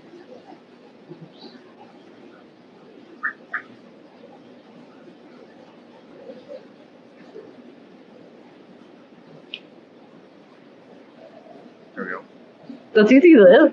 This here? He does. Yeah. So at the edge of Tamo's vision, he sees something sticking out of the ground. He sees. I lost my page. All right. Whoops. This. He sees. Let's see, at the top of Snow Covered Ridge. So Tamo sees a frozen, dismembered corpse in the gully ahead of him. Oh no! Snow covers some of the gory bits, but the headless torso and severed limbs are visible. You see tracks in the snow all around the corpse and the telltale grooves in the snow left behind by a sled that has been hauled away. Okay. I will let everybody know that Tamo sees a dead body or something, some kind of mangled body over there, and I'll point in the direction. Did it have any hair left on its head? I think he said headless, right? Headless torso. Oh, well, never mind. Yeah. You're not sure? You're You also all didn't see it. Can I get one of the lanterns and try to go over to the body? You can. And to note, the sleds would make it down through this pass too. If you guys want to take the sleds down there. You don't have to go. Okay. Yeah. Why don't we take the sleds down there? I will walk my crew down. That's a good point. Yeah, I'll try to walk the crew down there. All right. So do me a favor and put yourselves back by your sled so I can just grab the whole group. Yeah.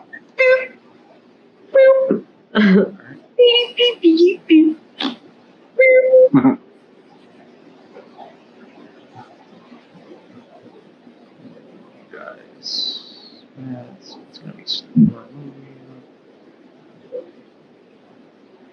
I'm flying. Flying.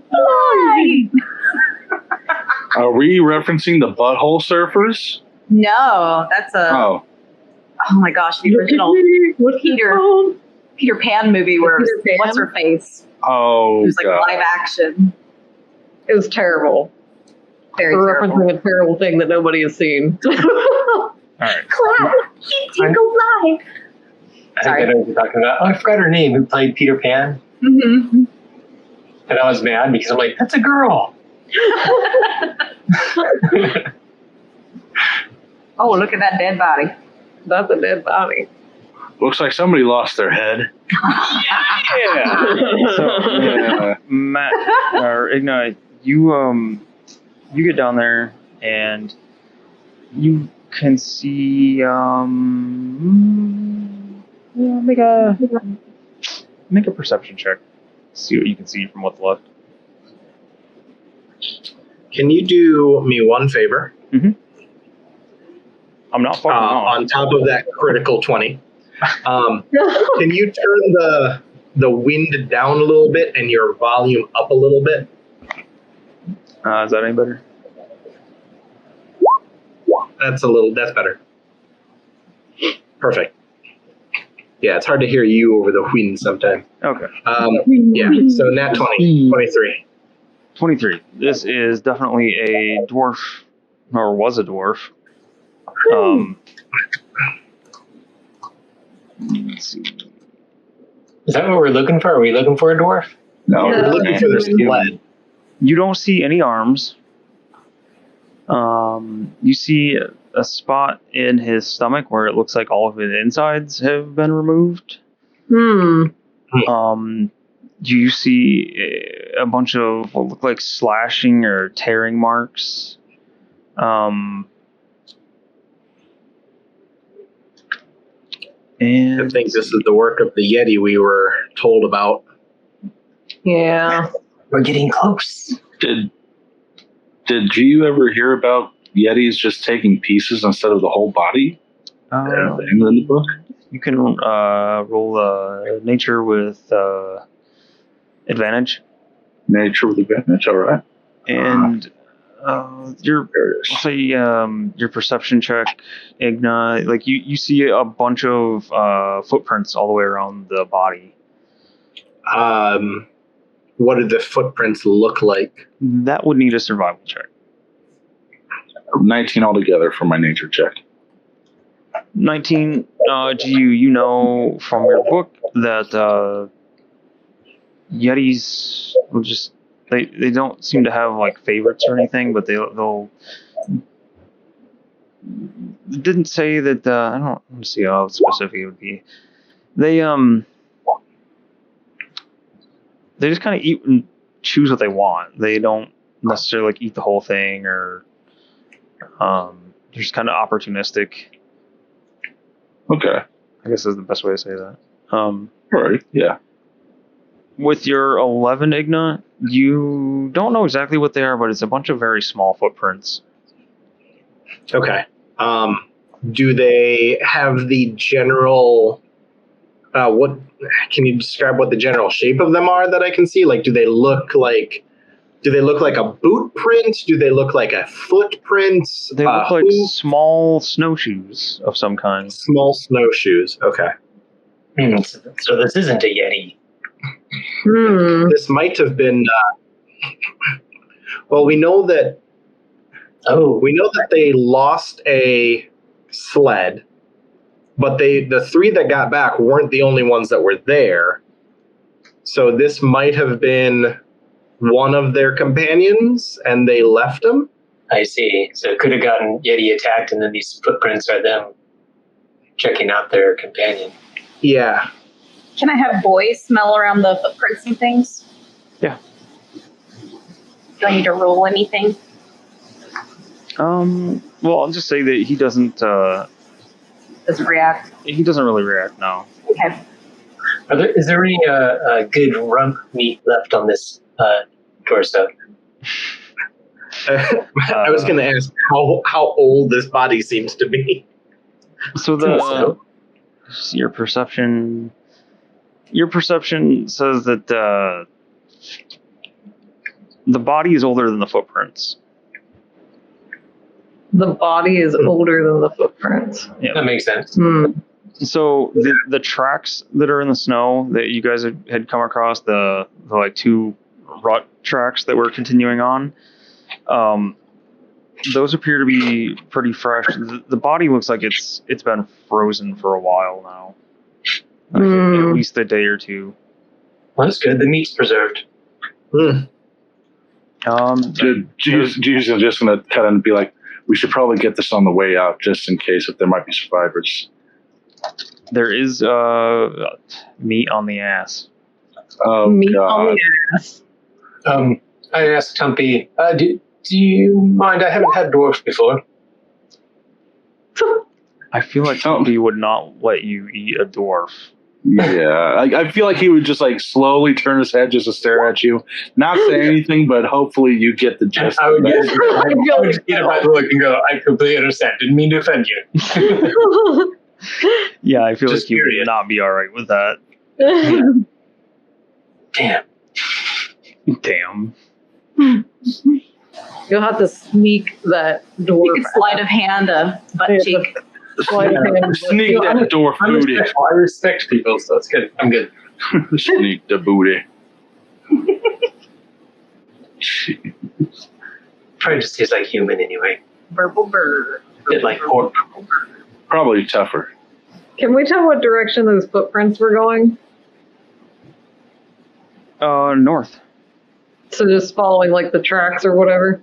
Yep, it looked like they looked around the body and then headed north. Okay. Shall we follow the tracks? North we go. Let's hop on our sled. All right. Can we maybe search the body? I'll search it. Yeah. I'll make an investigation check. See if I get anything.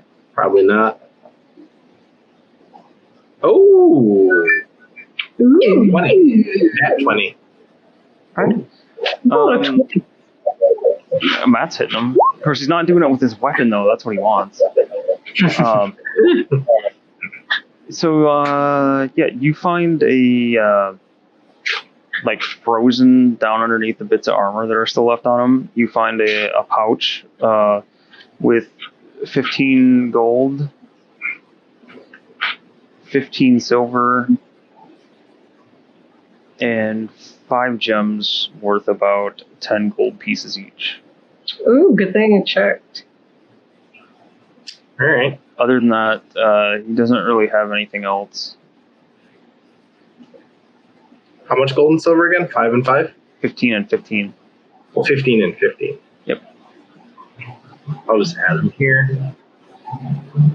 Does someone want to write down the... I don't know if... Do we have a communal note thing for treasures? We've just been splitting everything. You know, it didn't split Yeah. everything because they did the communal thing before and it didn't work out great. Well, I just meant for like specifically these kind of things. I usually write them down. I can write Or this you can down. brew too. stuff in the bag of holding, and that's kind of our communal. Okay, yeah. Go ahead and stick the gems there in there. How many gems were there? 5? 5 5 gems gems? worth 10 each. Okay. 5 gems worth 10 gold. 10 gold each, you said? Yep. Huh, okay. Who has Got it. I wrote it down. Who has the bag of holding Jiyu does. information, of what's in it? Does he I don't know if we actually have that because that's what Ketvin had. And I think we've just been kind of guessing ever since then what's Okay. still in it. I think you guys have just been adding to it. Yeah,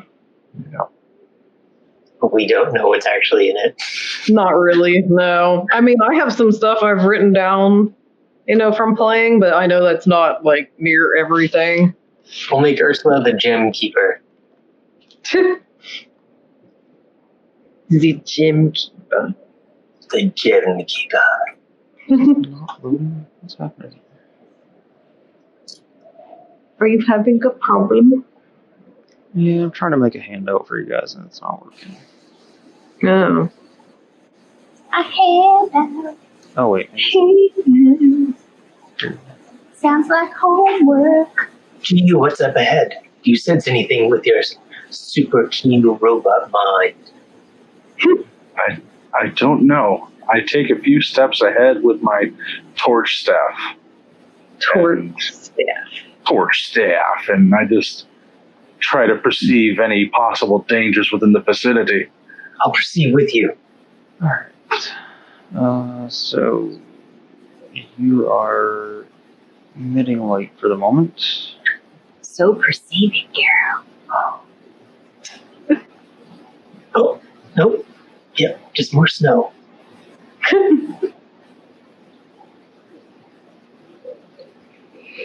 Can I send Tamo forward a little bit more, or are you doing something? Doing something.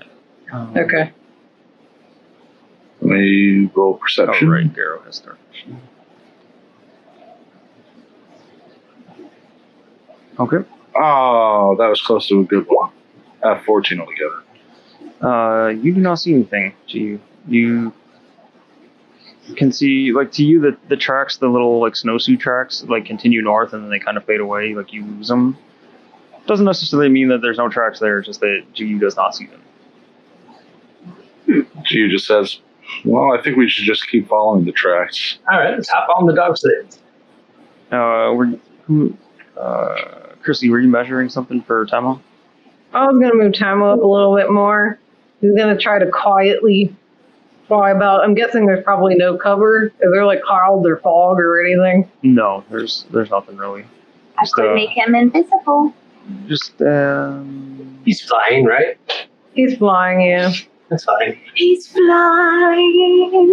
Flying! Flying. Oh my god. Look at him. okay.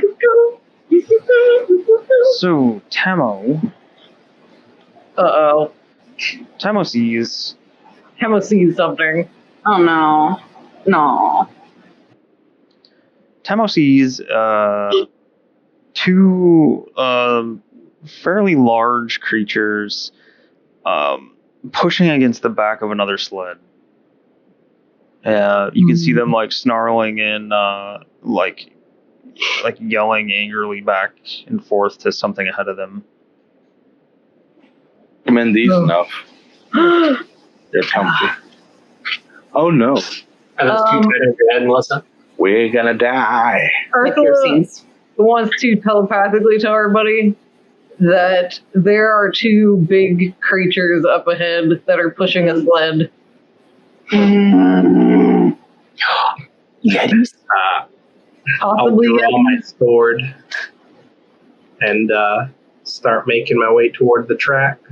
Oh, we're going Yeti hunting. She also wants we should to probably leave the mention dogs that they behind. seem to be yelling toward something else that she couldn't see. It was past Tamo's range. Oh They're God. yelling. They're going or yelling? They were pushing the sled and yelling toward Right. something else. All right, who's stealth?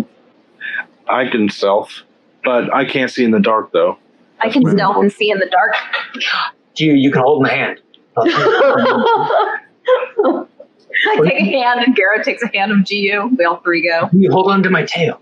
I give Jiyu my tail, Okay. and we will stealth together. You don't have a torch or something going on your staff? No, I know, but I think they'll notice if there's torchlight coming behind them. Oh, All right, so you're putting it out then? yep. That sounds like, no, I'm like, I don't want to do this. No. You could have left it with the sled. Well, like I think we should leave the dogs behind so they don't get hurt in the process. Yeah, I agree. But Keep the torch with you. I'm taking the staff with me. It's still a staff, so I can still whack people if I want. Yeah, and I'll light the torch for you when we get there. That would be a pimp move. If we get into action. Okay. Cradle, what are you doing? I will. I'm going to boop Igna in the ear and turn him invisible. And then I'm going to stealth ahead with these two. Okay. My ear like flickers like there's a hole, and then it just disappears. And I look at Cradle and I let out like a happy snarl or I wink at him. A snort? Yeah, A snort. That's the word I'm looking for. A happy I wink. snarl? A happy snort. Snarl. A snarling snort. I'll wink at him and then put my crying mask on. Okay. If I see this, I'm like, oh, should we turn someone else invisible too? What is Ursula doing? I think I will. I cannot be sneaky. So I can turn you invisible. does invisibility also quiet you? It does not. No. Just makes you undetectable by sight. That's it. But they can detect you by hearing. I can make her look like a basket of onions that's just rolling down the hill. I guess is Cradle did not move up yet. It No. looks like. I guess what I will do. You guys I are can make deciding, and you see a Tumpy go crunching up the road. Oh God! Oh no! Thank you. I was thinking like, should he do that? I'm No, gonna- but yes. Okay, then, Yeah. okay, Jiyu and I go up, start hitting it up stealthily then. Wait, is Tumpy even trying to stealth, or do you think he's just saying, nah, fuck it? I don't know I can't think of any time Tumpy has actually tried to be stealthy. Can anybody? I don't No. think so. I think he usually just runs into things. Okay. Do you think Jiyu would just look over at him and at Garo and say, do you think we should just, follow Tumpy's lead on this? Because I don't think it's going to go as stealthily as we. You can stay. If you want to stay, then I'm going to dash ahead in stealth. Okay, so I believe if you're trying to move stealth, you have to go half speed to move up on something. Okay. But Screw it. I'll follow Garo blindly. I will say boy. that there is still like a decently strong wind going. It's not snowing, but there is the wind going still. Oh, good. So that would cover some sound. That's true.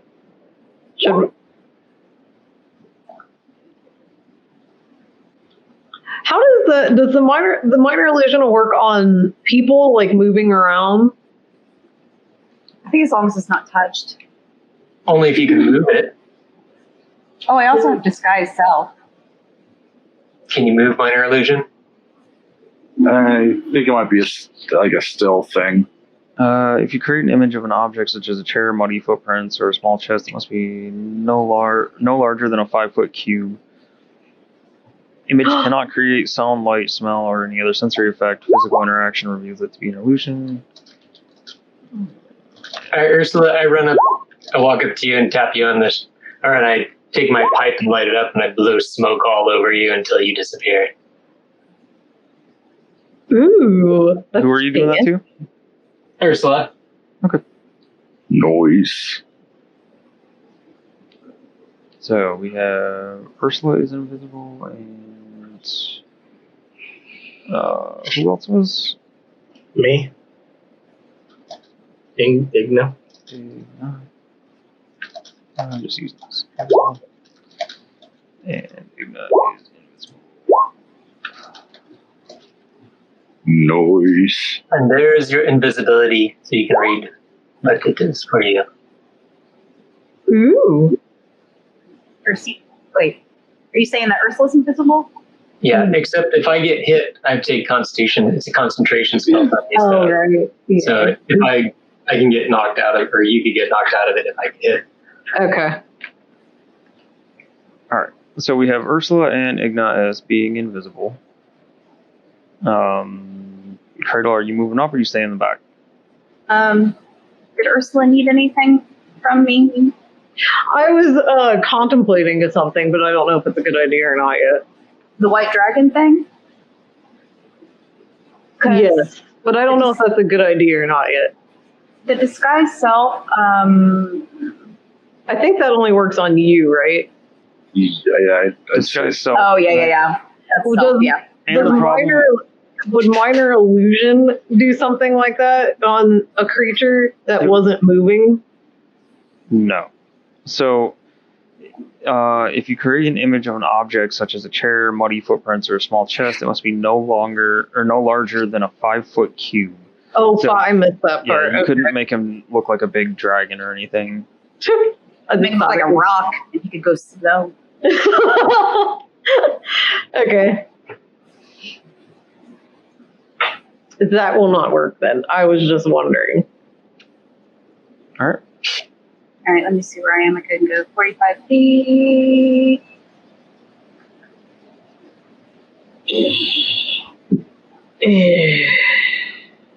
I'll follow behind Garo if he's going to do any stealthing up ahead. Okay, I'll do 5, 10, 15, 20, 25, 30.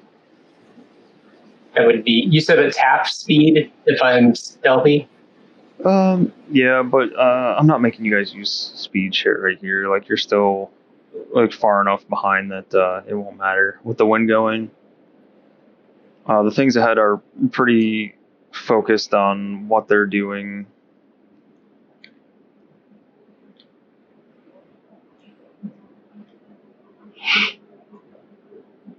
Then can we move again? Yep. All right. 9, 10. Oh my.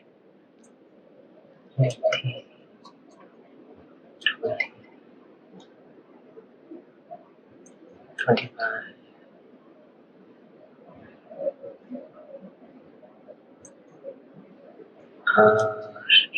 Let's see.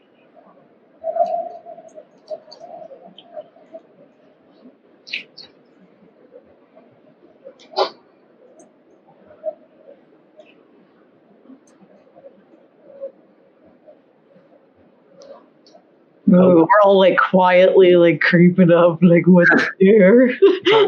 Melissa going off to the side, you will need to make a stealth check. Okay.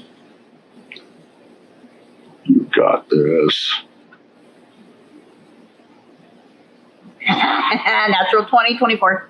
All right. So Yeah. you guys watch. Cradle is not invisible, right? No. Okay. You guys watch as Cradle goes to sneak off to the side. She like drops down to the snow and starts like hand crawling using like she's on her feet and her hands is kind of like she looks like some kind of like a snow leopard or something like a some kind of pink cat like crawling through the snow. Oh, that's sexy. Gives a shake of her tail. Oh, butt cat wiggle. Oh, pink snow leopard.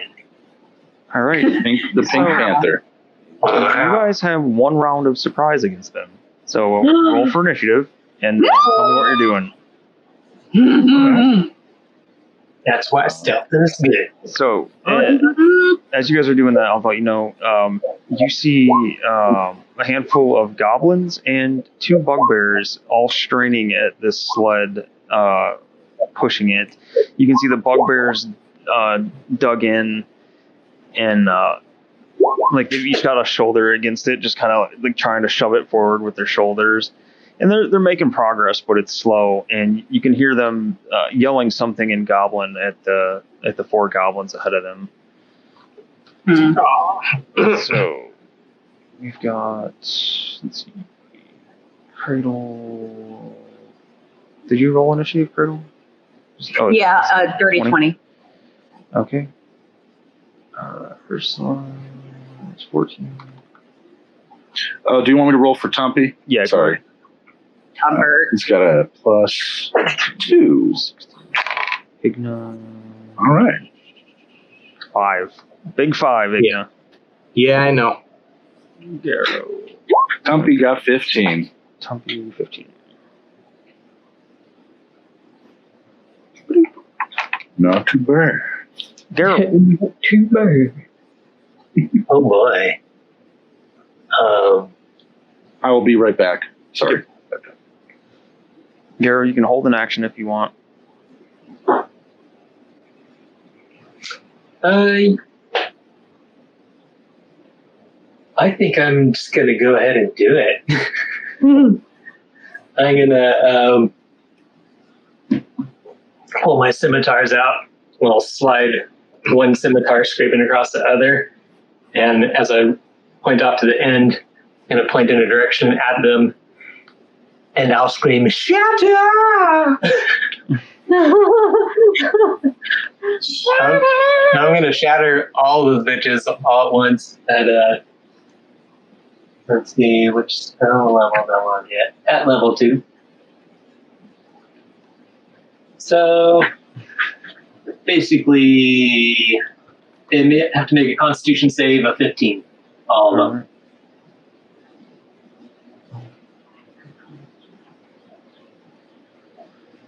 Let's see.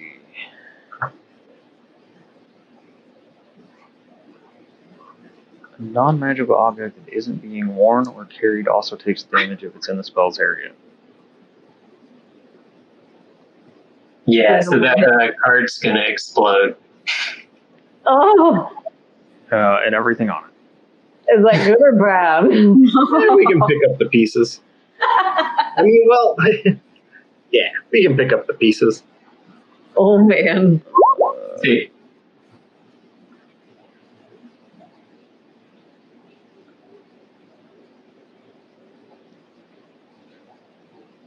Just 1 second, I have to look something up.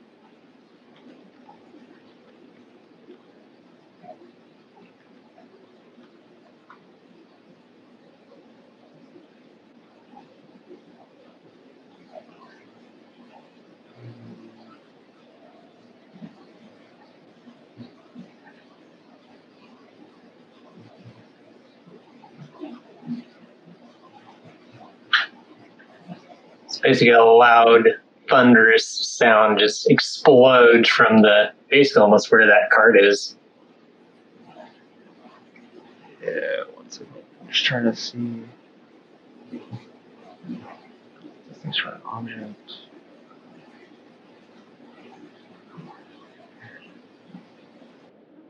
Not sure how difficult is the damage an object striking it.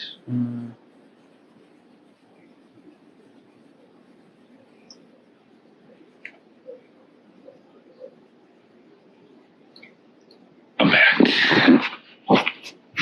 So I guess I'll roll damage anyway. Yeah, I'll need the damage anyway. I just need to find something to. Ooh. Nice. So if they fail, they all take 9. If they succeed, they'll take half. I hope there wasn't any living things in that sled. Probably not, though. Yeah, I'll be fine. Walk it off. I just killed our guy. That's what I was thinking. Like, what if that dude was in there that we're looking for, the dude's husband? Goblins everywhere. They were casting shatter and everything. Damn magic goblins. Whoopsie.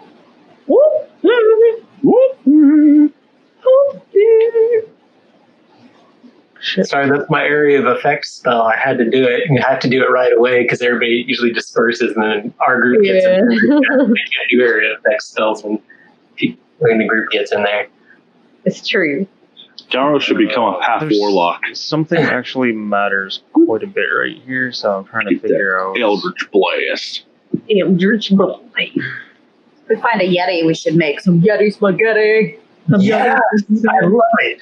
Girder spaghetti. Murder. Let's make some girder spaghetti. For us if we find one. My God.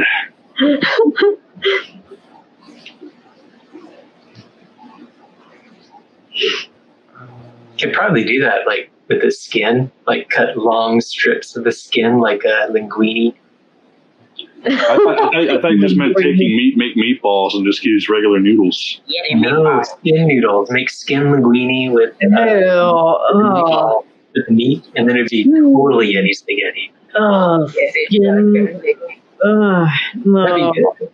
You could fry it up a little bit. Noodles. Skin's good, like like chicken skin. Chicken You skin. could dry it up like the ramen cubes. So when we get hungry, you just drop it in water. It's a great idea. You can just use hands to dry it. My shoulders are gonna pop. What kind of save is this, Garo? It's a Constitution save of 15. Uh-oh. Yeah, and when I cast it, it'll pop up on the full screen for you. Oh no. I think you might have made a boo boo, but we'll see. All right. Oh, no. Oh, no. I would not have known. The first bugbear. Sorry, you con save. Yeah. All right. The first bugbear rolled a natural 1. Hmm. 9 damage. So he died. Second one rolled a 5. 9 damage.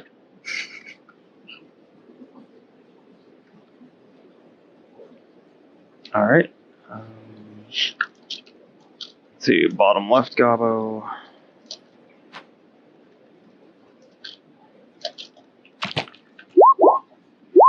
Nine damage. The bottom left gobbo just grabs its ears, like starts convulsing madly, and just drops dead. The bottom right gobbo Not the puppies. starts bleeding out of his ears and drops dead.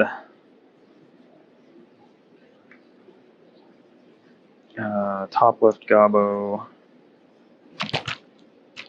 Oh, almost had a natural 20, but he does too. Oh. There's the 20 to a 2 thing that happens a lot. Oh, yeah. Top right gobbo. Dead. We might not even get to find anything. Garo gonna wipe them out. The cart or sled. The sled I'm using cart rules for. Oh no, the Is cart. it? You need to make a Constitution saving throw too. I don't think the non-sentient objects get the Constitution. Oh no. Does it explode? All right, so the sled is still fine. Now, well, we'll get to the rest of that in a minute. What the hell is that? What's happening? Sorry. That was the sled taking 9 damage. Oh. Cradle, your turn. So who's alive? The bugbears, I think. Yeah, what did we see? You saw all 4 goblins drop. All 4 goblins? Yep. Okay. Just the Goblins in their cute little Bugbears. snow gear. They all drop dead. oh, poor goblins with their little snow Now, you coats. guys from the Goblin campaign, you don't feel bad about this at all? We've I killed do. goblins as goblins. Are you I kidding mean, me? that is true. Actually, Andy, I feel bad. I'm looking at her like, I'm trying to figure out what Garo would think. Does Garo know of any good goblins? No. Okay, then Probably. Garo would have really done that. That's what I was thinking. Probably hasn't come across any. Okay. All right, so I will run up. And I've got my crying visage on, and I'll make a little sound that they can't quite tell if I'm laughing or crying. And do fury blows. All right. So you will have advantage on this first attack. Okay. Fury blows. I'm going to go for the nose. And I do advantage to roll again on that one. Yeah. Are your hands more powerful than the staff for your first blow? I don't know. So 22 on the first, nose. Then I'll do stomach. That is 26. And then butt cheek Butt cheek. for 17.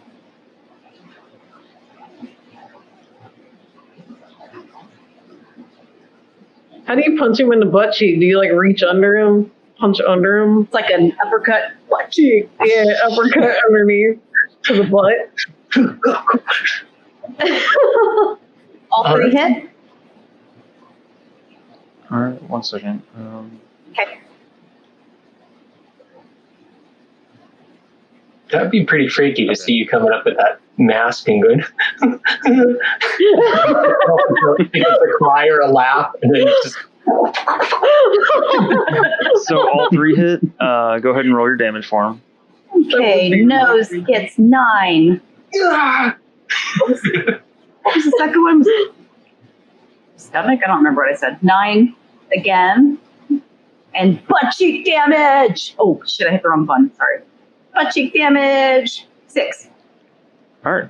So you run up to the one that he's like holding his ears and like screaming over like the loud sound, and you run up and punch him in the nose. What was the second one? The stomach. I think so. I don't remember. All right.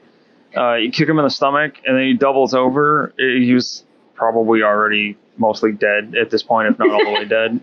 You kick him in the ass and send him stumbling forward, and he dies face down on the ground. Wow. Now I'm feeling kind of bad for him. Are you doing anything else, Cradle? No, I'll just take a step back. Okay. Jiyu? Alrighty. Would it be an action to put my staff into the ground? To be like a tiki torch? A tiki torch. To get it to stay, probably, because there's a whole lot of snow under you. But to like set it and make sure that it stays up, Never mind. I'm just gonna walk over. I'm just gonna, speed on over with it. Like, oh. All right. All right. So I'll give you advantage on the first attack. Alrighty. I'm gonna test out my new thing real quick. Ooh. I'm gonna spend a key point to do Fist of the Fire Snake. Ooh. What? That sounds neat. Okay. Or, sorry, Fangs of the Fire Snake. I use the attack action. I spend a key point to increase my reach to by 10 feet. Unarmed strikes. Hit with an attack. Deals fire damage instead of bludgeoning. Sweet. Okay, yeah. Okay. So my hand just like red hot and like. Okay, advantage on the foist hit. Yep. Sounds like a frog. What does? My The yes? noise you were making. Ah. 24. 24 to hit for the first one. That hits. All right, then the second punch. Ah, that was so close to a good one. I missed with the second one. I rolled a 2 plus 8, so 10 for the second one. 10 misses. Yep. And bonus action, do one more strike. Okay. Okay, 18 for the That one second hits. hit. Alrighty, so the first attack would be 9 fire damage. Okay. Then the second one to hit would be 9 fire damage yet again. All right. So this bugbear drops to the ground in a disgusting smelling ball of burning hair as he is, like the other one, like clutching at his ears. That's my boy. That's my boy. Look at his flaming boy, Blue. All right. Yeah, that's G's turn.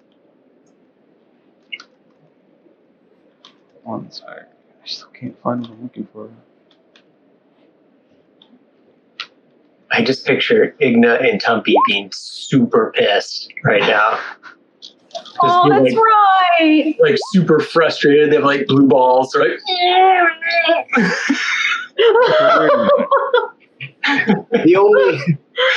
The only good part about this is I didn't rage yet, so it's not a waste. That range. There may like be to something think that, bigger up ahead. Yeah, there's still more, but Yeah. I like to think that I look at Tumpy from across the tracks, and Tumpy looks at me, and we're just like, fuck.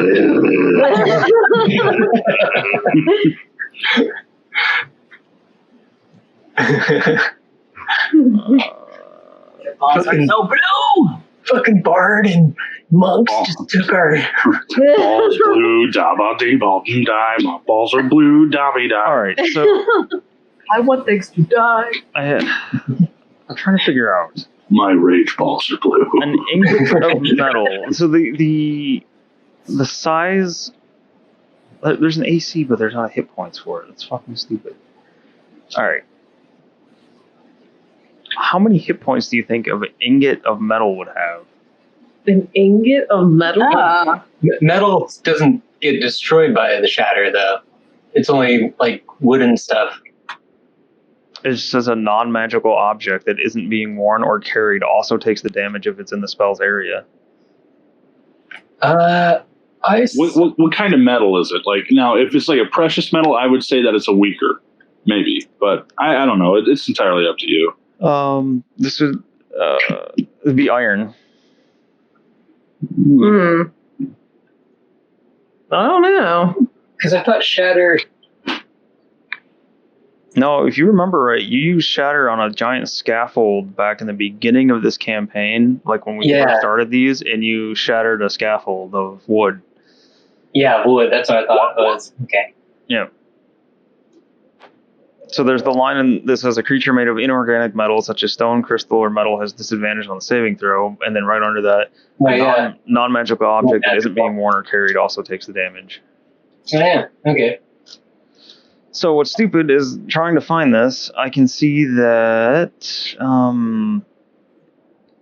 armor or for substance AC, iron and steel has an AC of 19, but the hit point table just says tiny, which is what these would be considered. They're either fragile and have a D4, or they're resilient and have 2D4. But they give a bottle and a lock as the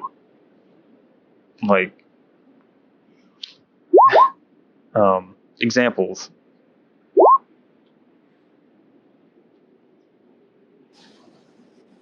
Oh, I think. There we go. It just like reloaded itself.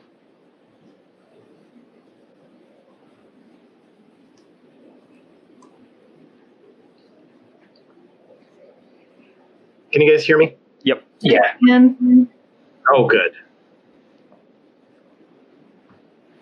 So yeah, I don't know how many hit points to give an iron ingot.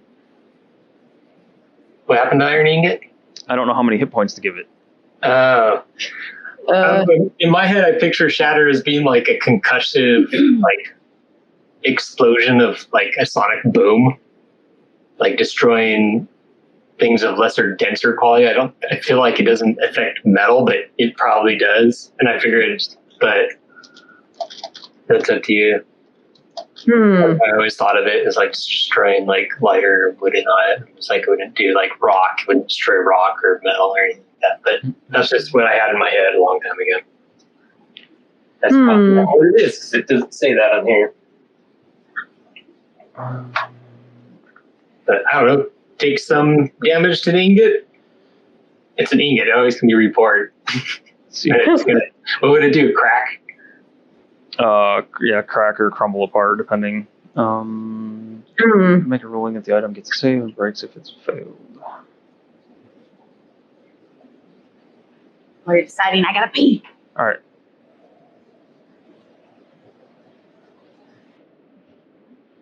I know metal's hard because, like, yeah, because it's iron. I'm trying to think of in real life how iron gets affected if you Yeah. hit it real hard. If it's old iron, then it cracks. I mean, it probably wouldn't do anything. That's what I was thinking. I But kind of feel like that too, but I don't know. It's just, Alright. it matters a lot, so I'm trying to... Do you think it would get launched like if it was the catapult spell, so anybody near the area would have to make a deck save or some shit? No, it wouldn't launch it. It would just like shrapnel. break the shit apart. Um, I mean, would it crack in like a couple pieces or something like that? Or, Oh, God. huh.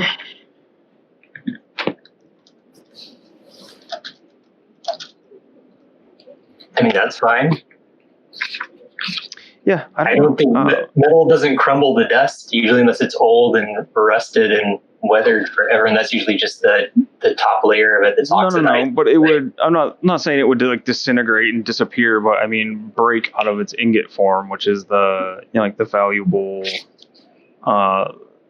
chunks that smiths need and things. Yeah, the ingots are just an easier way to carry stuff around.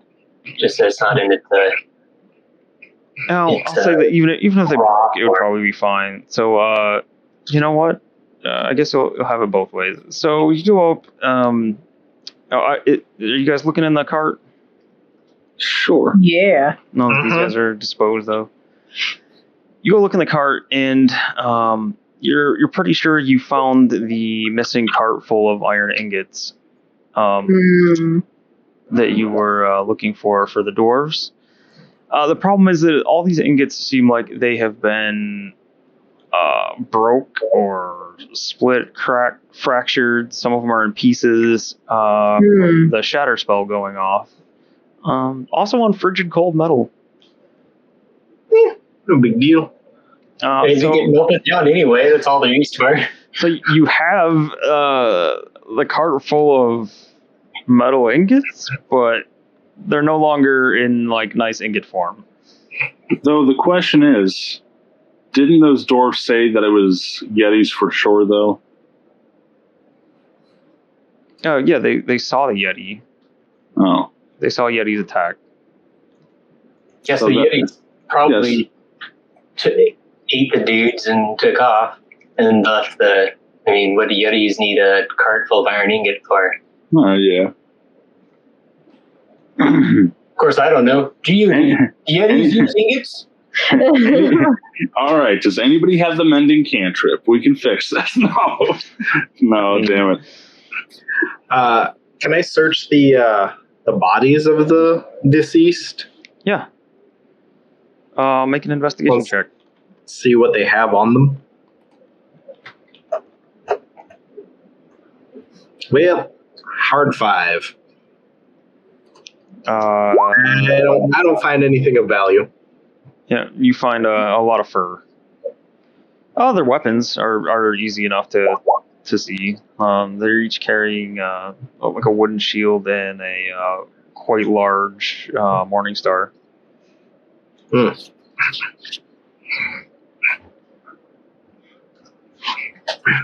Well, I say we tie this sled back to the rest of the caravan and make our way back.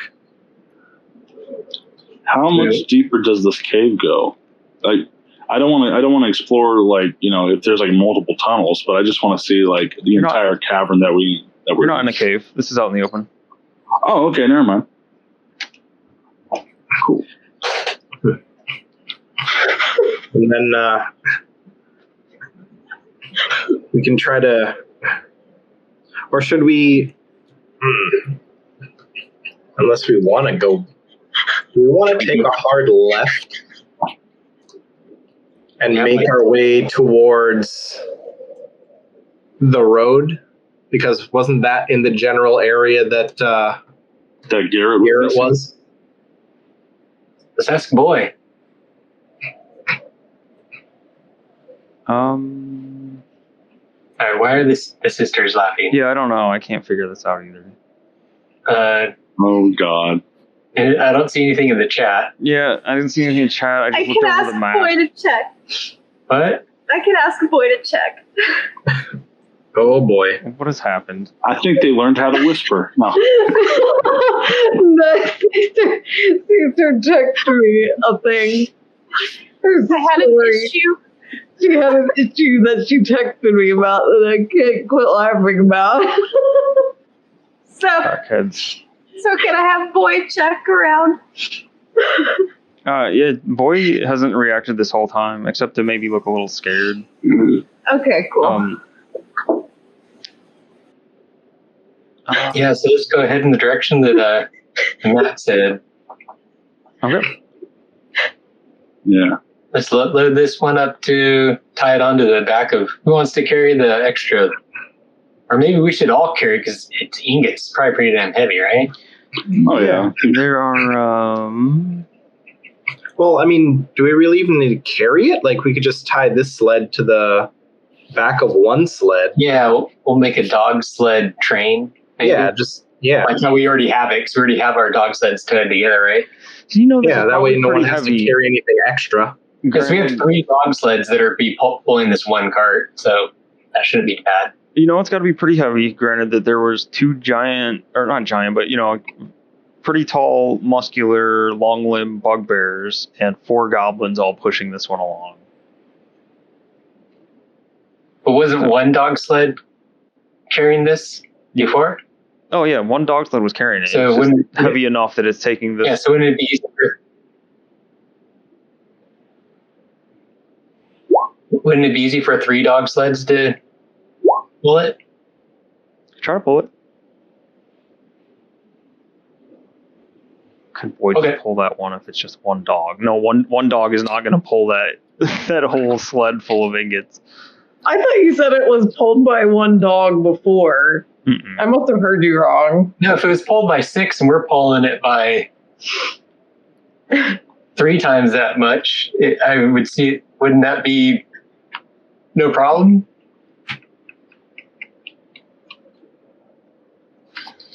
You have to try it out? Okay. Maybe our dogs are weaker than their dogs. I don't know. You also don't know that. Did they tell you if it was being pulled by dogs? So it was a sled? I don't think they've really specified. I just remember hearing mining cart. I don't remember hearing sled, to be honest. Mm-hmm. Well, I guess we'll hook up our dog sled train to it and see if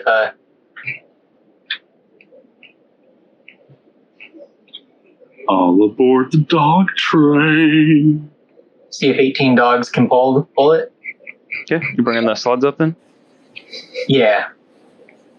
If everybody wants to do that, that sounds. Yeah. Whoops, I grabbed part of the track. How about that? Gotta pee. You girls gonna make it? You guys alright? Yeah. Caesar has the strangest issues.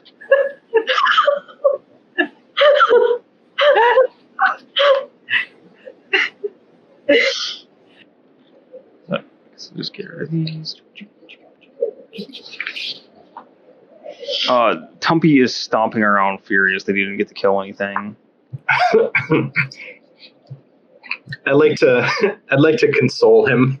Just be like, it'll be okay, buddy. It'll be okay. He just like grunts at you in response.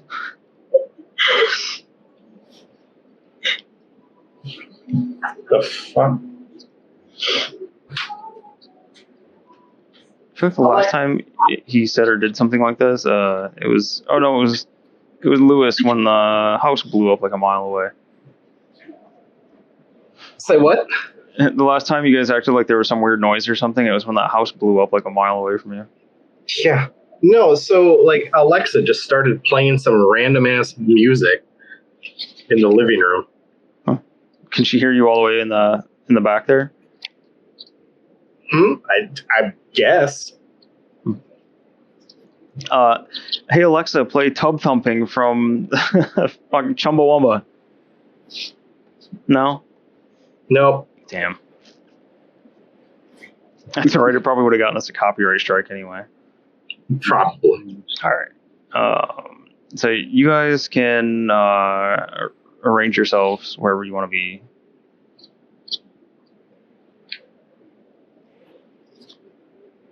Sorry, I'm writing down the notes for the next recap so I don't forget. Yeah. Little cliff notes here and there.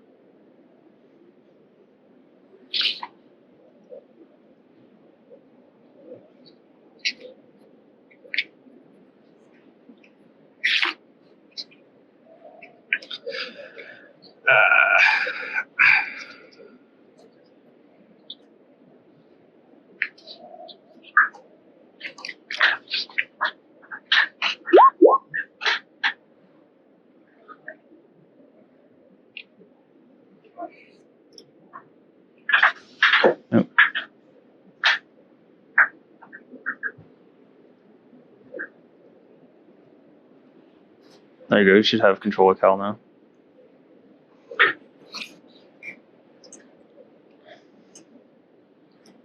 Cal is actually like floating around the sled that's all screwed up, and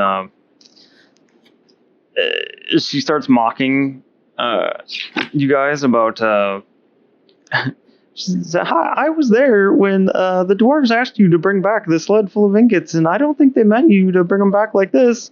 And she starts hovering around Tumpy and talking to Tumpy about how terrible he smells out here in the wilderness, and like everything's like clean and pure, and she can smell the dwarf from 50 feet away. Tumpy's going to take a swing at her. That sounds about right. That sounds right. Roll the hit for Tumpy. Alrighty. Sorry. Okay. It's a +8, so 21. 21. He punches her and like kind of smashes her down, and like she's floating, and she like takes a dive when it hits her, and she just kind of goes cackling away back towards Ursula. Cal is amusing. Wow, that was not very nice. All right. So after spending a bit of time, you guys think you have the sled hooked up. Let's see. We got the ingots. You gonna try to go ahead, or what are you doing? Yeah, let's. We gotta find a man. A man, we do gotta find a man. We got the ingots, now we gotta find a man. Okay. Well, He was supposed to be here, right? Like near this area? no. I think he was closer to the roadway that's Oh, left of us. okay. And on his way to Calvin's cairn. Oh, right. Yeah. Okay. So you're only about halfway the distance to Calvin's cairn. Okay.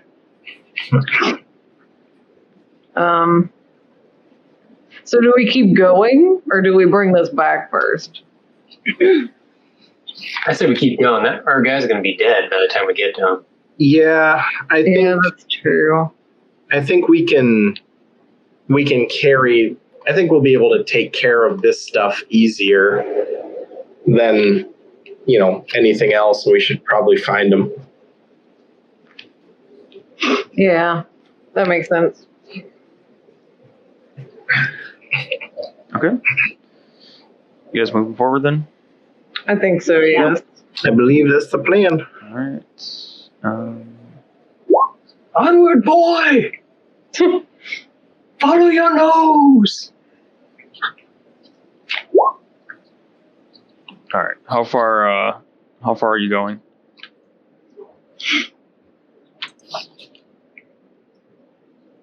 So we're still on this map, right? We're not going to the big map. You're just continuing on north, like the same direction we're going? I think so, right? To go toward Kevin's cairn, right? Where the other dude was going. Kelvin's cairn? Yep.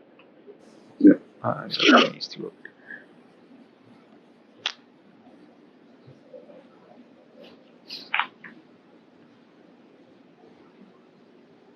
All right. Is it Cal spelled with a K? I thought so, but I think it's C. Is it C or K? Let me see. I think I wrote it down and it was It might have been a C. K. It was K. Khaled Darnath. I'll have to fix it. Oh, you know what? I spelled it 2 different ways. I spelled it K and a C. It might have been I my will never fault, be too. able to say her full name. Her full name is quite long. I'll have to fix it. No. All right. So, you guys come up on some giant wooden structure of some kind coming out of the snow ahead of you.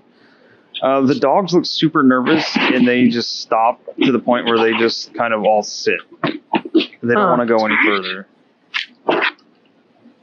Oh. Inga and Jiyu can both roll perception checks. All right. Inga, you said? Yep. That would be 15? 26. All right. So, Jiyu can hear in the distance 2 like roars up ahead. It's a little ways ahead. You can hear some roars and some yelling coming from up ahead. All right. All right. I'll go. Hold on. I hear roars and yelling up ahead. Uh-oh. You hear what yelling? Roars and yelling. Oh, roars. I see.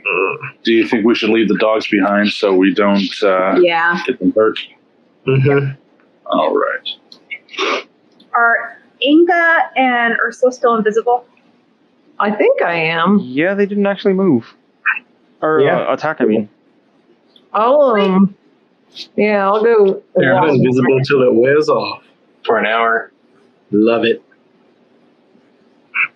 Oh, invisible freaking barbarian getting up there. I guess I'll move up here and see what I can see. And a warlock. Holy balls. It's magical. Actually, I don't know. I might leave Tama back there for now. It's magical. I think that's the limit of my movement. Can I move more? I move boy. you can do 30 feet of movement. Okay, that's 30 feet from where I was at. Yep. I think. Did I count that wrong? 10. No, that was 30. My question is, I never put out my torch, so if I move forward, well, there's only one way to find out. I could snuff it out real quick. The time for snuffing has ended. I don't know. Hey, yeah, come back here. Don't try to run away. Can I I do was looking to full? see if I had something hidden over there, and I didn't. I'm going to join the fray. Yeah, do we all get to move right now? Is that Yep, you guys can move into a position here. So those of you that get within range of it can see this looks like some kind of massive wagon of sorts that's being pulled by something up ahead through the snow. Is it being pulled by polar bears? Is this the Polar Express? You'll have to. Oh my god. Polar Express. Jesus. Oh no, I closed it. Oh no. What? What do we see? Is it like a giant dog sled? What do you see with your elf eyes? Something fucking.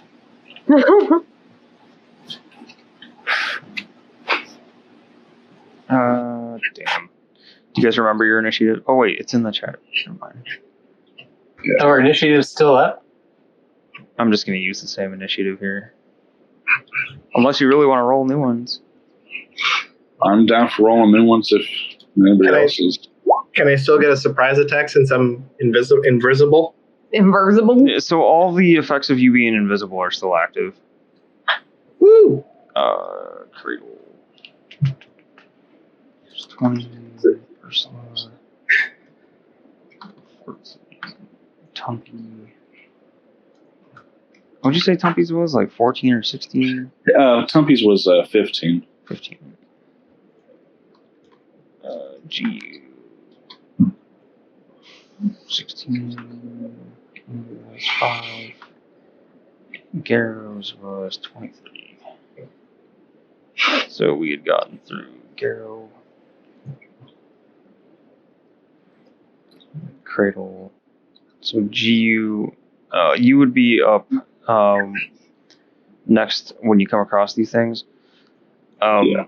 So actually they are 2. Well, the things that you see on top aren't actually on top. So I gotta move them. Oh. Okay.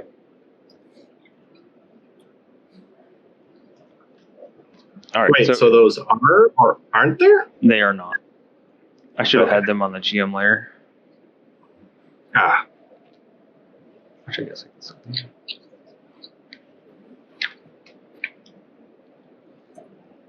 Look at that fast cradle.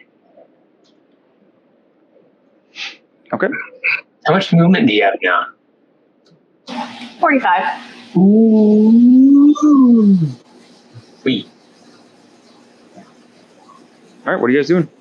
Jiyu. Does it seem like these guys have noticed us at all? From where you're at, it doesn't. You don't. See, oops. You don't think that anything about this has noticed you. You can see another bugbear over on the right side. It's got his back turned and kind of marching along this giant wagon. And when I say giant, this thing is about 20 feet tall. It's about Holy shit. 10 or 12 feet wide, 20 feet tall. And it is like bristling with like a, looks like what a wooden palisade is, like fortifications with like the wood spikes pointed out. It's kind of, looks like some kind of mobile base or something with those sticking out of it. The art done for that is really cool. I like it. Okay. Shit. If only Jiyu knew Goblin. Oh well. Polo bear. Okay. Polo bear. Oh, polo bear. Leroy Jenkins. Fried chicken though. Punch the shit out of you, man. Sorry. All right, roll a stealth check running up on this one. Self check? Okay. Disadvantage because of my torch, or? Yeah. Okay. Oh, they really are polar bears. They are. There's some polar bears. Is that what it is? Yeah, they're so cute. Oh, you know, well, honker, no. 16 altogether. How can you guys see that? I think it's from the torchlight off of me.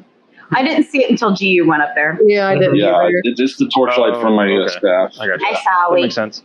No. Yeah. That makes sense. I just couldn't figure out how, because I can look at your guys' tokens and see what you see, and it didn't look like I could see them. No, I couldn't see him until just now. All I right, could anyways. faintly see him, and then Jiyu walked up and lit it up a little bit more. What'd you roll, G? 16 with disadvantage. Okay, so they do not see you. So yes, you have another round of surprise on them. So advantage on the first attack. Okay. It's just this like a lumbering bugbear with his long arms almost touching the ground, or his hands almost touching the ground. He just seems like miserable walking through the snow. And 14 to hit with that advantage one.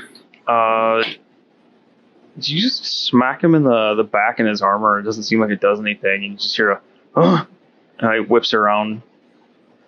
I don't know.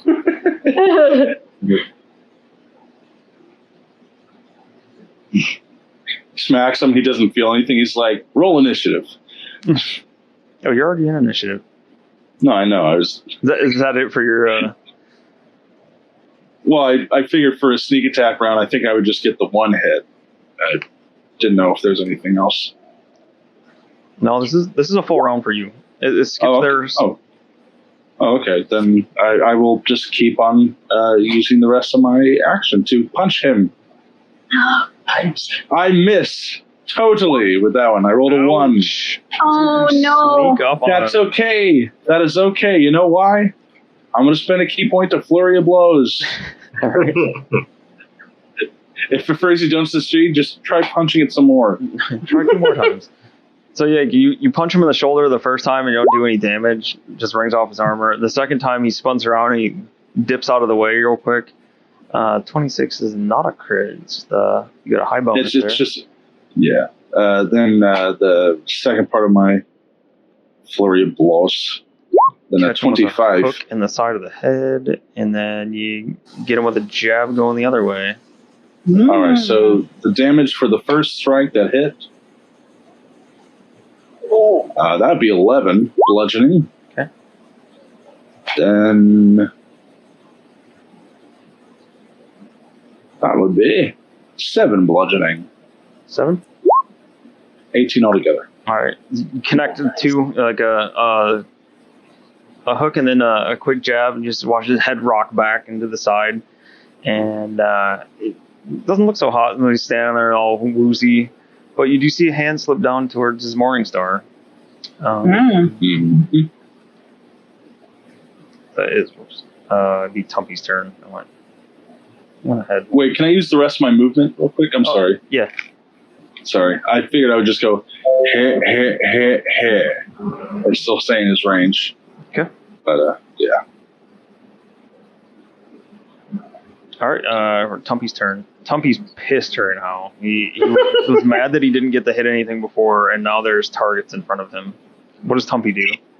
Tumpy's going to run up to this bastard right here. Give some Tumpy love. Don't forget Just gonna, Tumpy low. Tumpy's Sorry, what's special up? attack that he's got. Oh, yeah. Run him through with his helmet. Okay. So, first and foremost, Tumpy's going to move 1 space over here. I have no control over him, so he's going to move 1 space over here. Oh, 1 second. I think I switched it on the other page. This one. He's gonna charge like a rhino. There, you got control of that one? Okay, so he's going to move right here, and he's going to bonus action rage. Tumpy rage. Okay.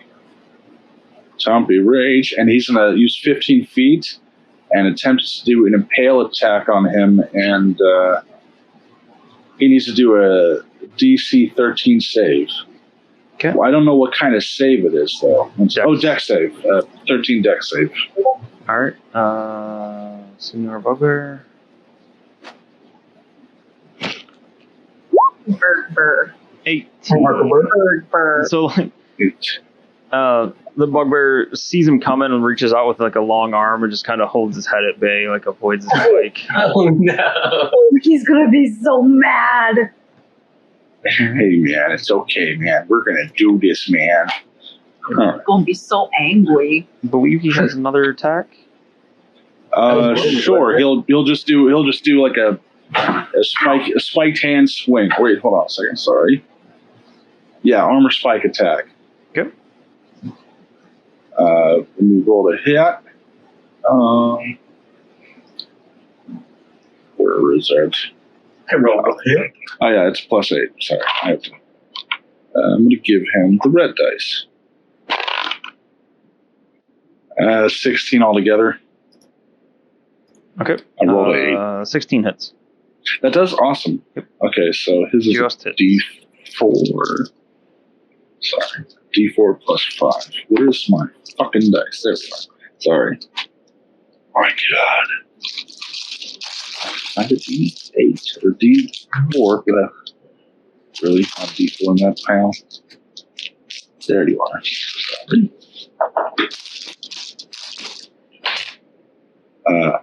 7 piercing damage. All right.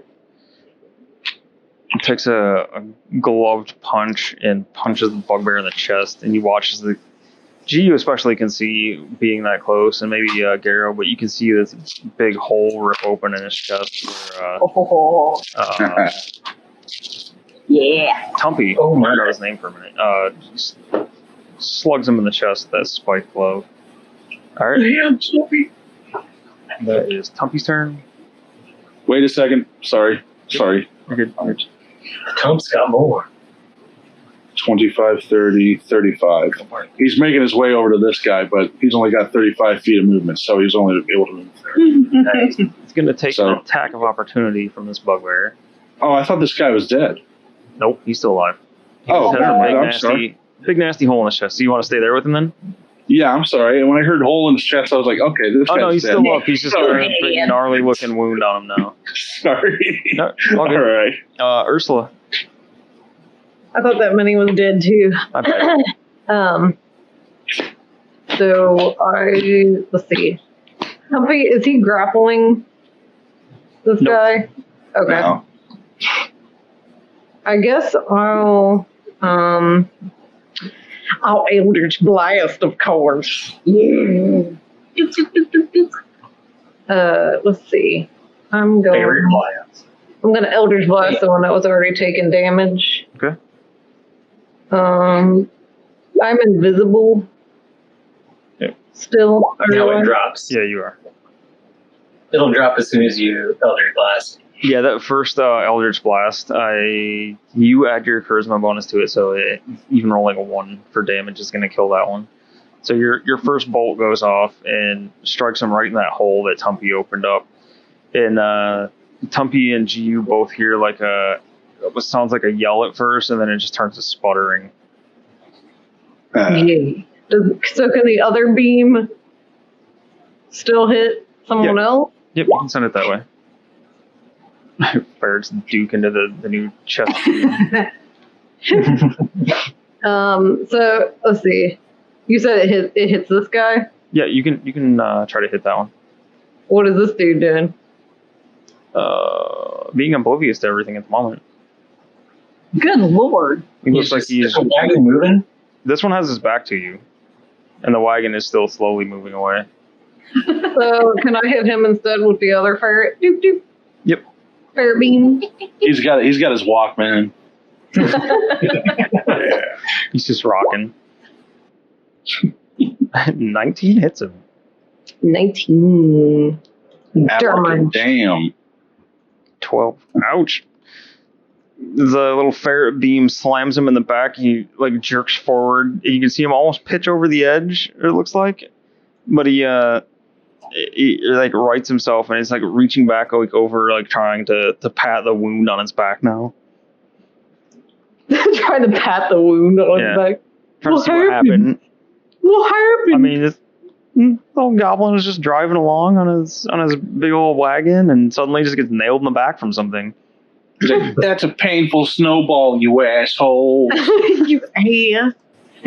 Oh, did her Eldritch Blast still look like it did the last time she used her Eldritch Blast? Yeah, with the scales on it.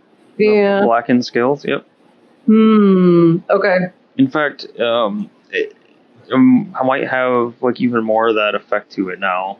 Like the scales are more pronounced, and like the effect of it like zipping through the air hangs around a little longer. Interesting. Okay. I guess that's it for me then. Okay. Igna can finally do something. Woohoo! All right, so bonus action rage. Raging.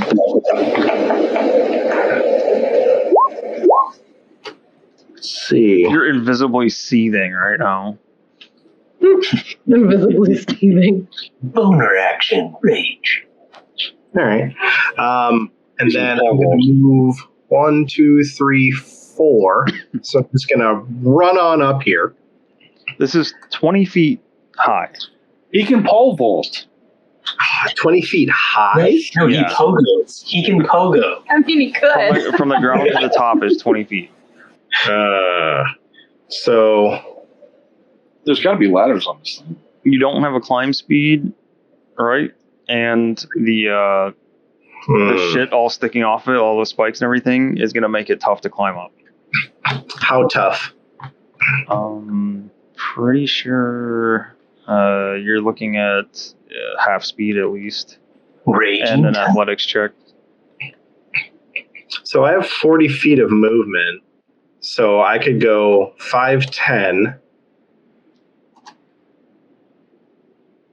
Right? You'd have 30 left, so you'd only get 3/4 of the way up the wagon. Damn.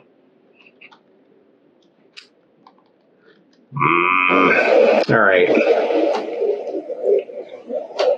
You get to die then. You are the so winner today. I'm just gonna run towards this guy here and attack him, and I'm still invisible. You are right. the advantage. All right. So where's my sword? Here, my sword. What effect did you produce when you raged? Wow, 14. So it only comes into effect when someone hits me. Oh, okay. Yeah. Is it 14 hit? What did you roll? A 4 and a 1? Yeah. Oof. No, your 14 does not hit. Oh. Just shears off his armor in the back. So. Got too excited. All right. Does that mean his butt's exposed? So I run in there and I swing my sword, and it just like slices, like it like scrapes past his armor, then hits the ground. Yep. So I assume that he looks back and goes like, "The hell was that?" Yeah. And I just look up at him and I go, "Oh, here's another one." So I take the sword and I just swing it straight up, and then I jab him with my second attack. All right. Yes. This one connects. Nice. That one absolutely does connect. Oh, is that that's the 9 live stealer? I forgot about that. Was that a natural 20? No. No, it wasn't. I wondered for a It minute. was a 17. Everything's awesome if it's natural. If it's crit. For 18 damage. Plus 2, so 20 damage total, because I'm raging. Ooh, that's Holy. So he whips around to see what the hell hit him from behind, and immediately gets impaled for fat 20 damage. And then Use I think bonus that's the action end of to my turn. rage. Yep, and move. Yeah. Yep. Bonus action raged moved, so that's the end of my turn. All right. So, from inside the wagon here,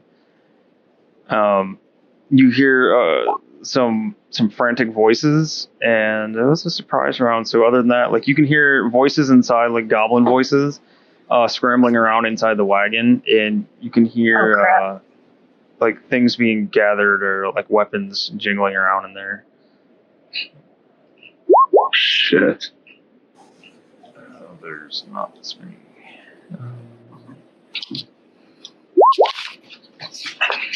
Who's next? Garrow, you'd be up next. Well, crap, you changed my mind when I heard there's things in there. What do you think I'm going to do, Andy? Probably use another shatter. Although I don't think you can. What? I don't think you can shatter that spot without hitting at least one or two of your other members. Oh yeah, I can't because it's centered. Yep, I can't do that. Actually, I wasn't going to do that in the first place anyway, but then I didn't realize the cart was like a fortress of things in it. Oh, well, I'll do what I was normally going to do. Okay. Yeah, I guess I'm going to look at the guy on the top who's steering it. Mm-hmm. And I'm going to go, "Hey, Goblin, your mouth looks like a loose anus." Is this your vicious mockery? Yeah. And I'm going to viciously mock him. So he's got to take a wisdom save of 15 to see if he hears it. He gets in his head. Makes him cry. He's like, oh, my mouth. All the goblin school kids always made fun of me for my anus. Natural 20. Oh, he saved? Natural 20, yep. Oh, yeah. really? Yeah. So what's Yeah, the deal on the fail? then maybe I should move. Actually, no, I'll just stay where I'm at. Unless the cart's moving. Is the cart moving? It's not moving now. After the goblin got tagged from behind, he stopped it. Okay. Just move. Right there. Okay. Sir, my mouth does not look like an anus. Did you say there's no effect on a miss for that or on a save? Yeah, no effect on the save. Okay. Let me see. Wisdom saving throw. Take damage and half. Yep, nothing. Save or suck. Save or suck. All right. The goblin up top here spins around all frantic. It's like leaping like side to side on top of this, trying to see what the hell's happening. He looks over on this side and he looks down and he takes up a javelin from next to him and whips a javelin down at you, Jiyu. All right, let's do this. What's my hit? Roll high. 22 to hit. That'll hit. I'd like to use my reaction to negate damage. Please roll the damage first. Yep. Oh, I'm gonna do this so hard. First attack is 7 damage for you. 7 damage. Can you not redirect that?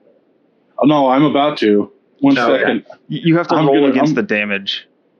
Okay. Where is it? Sorry, reaction. There I am. Deflect missiles. Okay, so.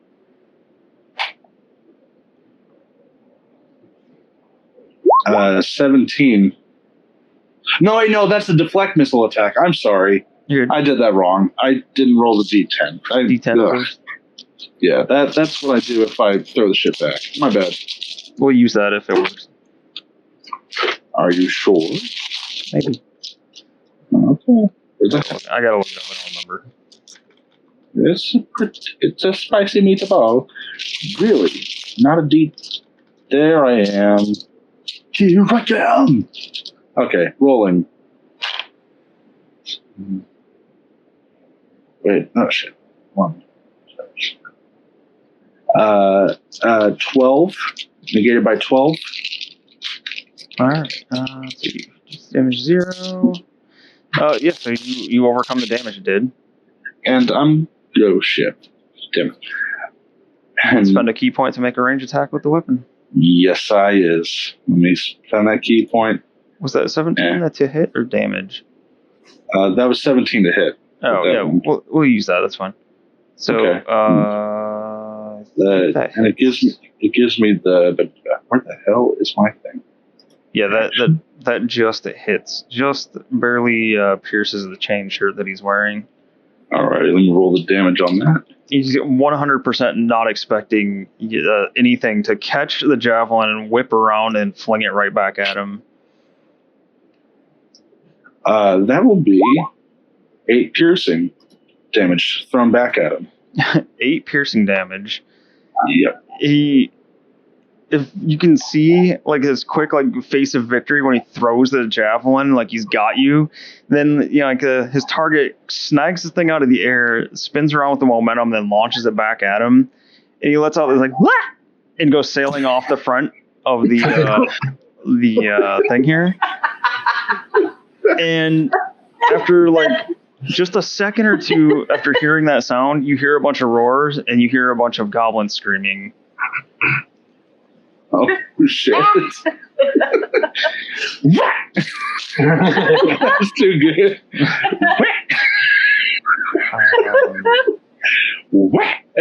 Sorry, that was too good. I like that. Oh, that bugbear was dead. Chrissy killed that one. So the one over here, Ignat, is going to attack you. Try to with disadvantage. He's going to try. Because the cloak of displacement. Okay. Let's see. One attack at disadvantage. Right. That's gonna miss. That's an 8. Yep, that misses. Okay. And it swings, and then like while it's swinging at you, yeah, you can hear some weird noise come from the top of the wagon here, and then you hear like a thud followed by some roars. And he turns around to see what that is, and it takes a couple steps back to see if it can try to help. So you would get an attack of opportunity here. Sweet. I'm sorry, I'm still reeling from that. Figured. Well, that's a nat one. Okay. You take a big like horizontal swing and get it stuck in the wagon. Yeah. Oh shit, that's good. Cold out here. Cradle. Sorry, James caught me giggling. It shouldn't be that cold. You got that sock on, I hope. It's still cold. All right. Okay. My fingers. You ever wear a pair of knitted mittens outside in the freezing ass cold? Yeah, I think I need some. Okay. May I run up here and take over the cart? So climbing the cart is going to take 40 feet of movement to get up to the top. 40? 40. It's 20 feet tall and difficult to climb. Unless you have something that gives you a climb speed of some kind.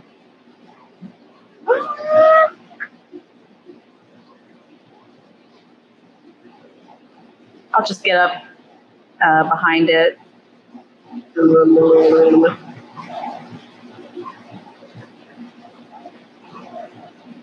All right, I'll just get my butt there for now and try to climb it on the next turn. Okay. Anything else you're doing? Not for now. Doesn't step to the wind doubles your speed or doubles your jump? And you have an action at the end. Does it? Wait. If you want to, you don't have to. Just... So your jump distance is doubled for the turn. Ooh. Or you basically get a dash, which doubles your speed. So what's your speed? 45. So Would that be enough to get me on top of there? You get 90. No? You get 90. Oh, yeah? Sorry. You get 90 feet of movement, and you have an action at the end. Mm. 90 feet of movement. So if I climb up there, am I able to get into the driver's seat? Yeah, you can climb up there and take the reins on it. Okay. So when you get to the top, though, Oh, no. You fumble around and find the reins. You find like a little stack of javelins next to the seat.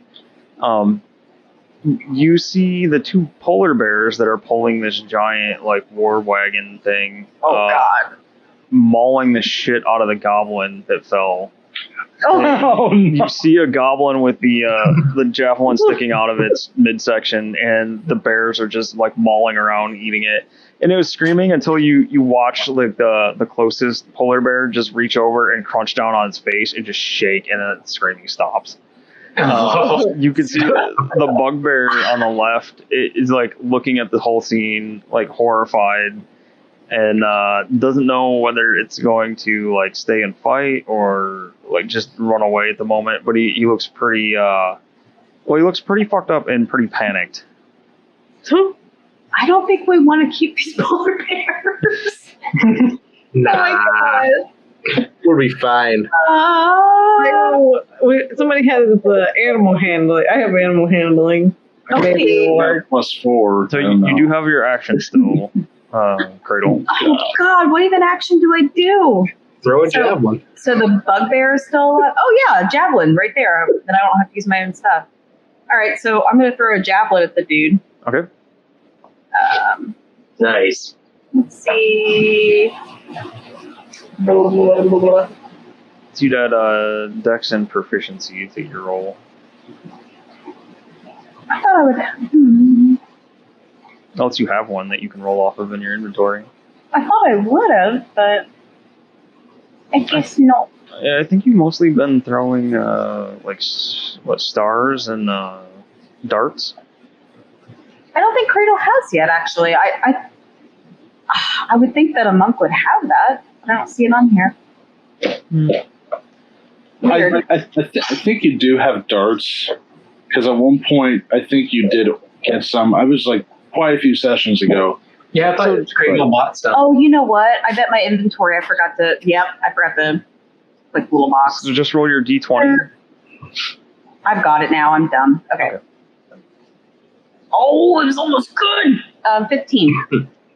15 sends it just barely wide of the bugbear, like down into the ground. Okay. I go, and keep trying to rein the polar bears. Okay. Jiyu. Oh god. Okay, so there's now. Did the scream sound panicked from inside?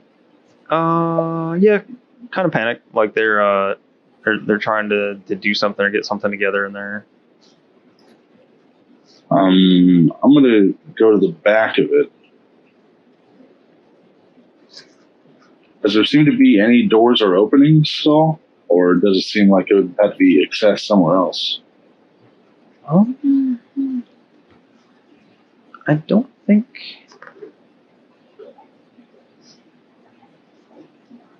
Where are you? You are on the right side. So the right side front, above the front wheel, it looks like there is a large wooden ladder. Oh, alrighty. Hold on, sorry. I try to do some monk jump to the ladder. Yep.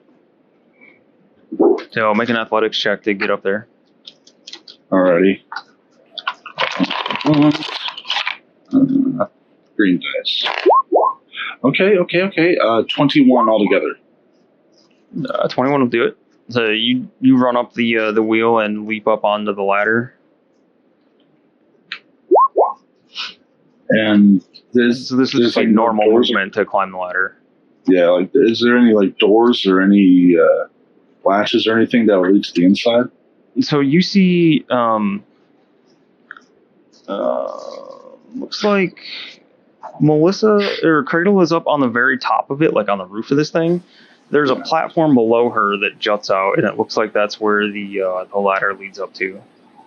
I'd like to make my way to that little section. Okay. You get up there, and you can see like a faint like glow from the inside. Looks like some kind of like torch or something, maybe, or a lantern. How many more feet of movement would I have? Because I have 50 altogether. So you went 5 and then 20 up. So you have another 25 feet. The 25 feet? Okay. You said there's like a door and there's some little lights coming through? So it's, I'm trying to see what this looks like. Yeah, I'll say there's like a little shitty crude like wooden door up there.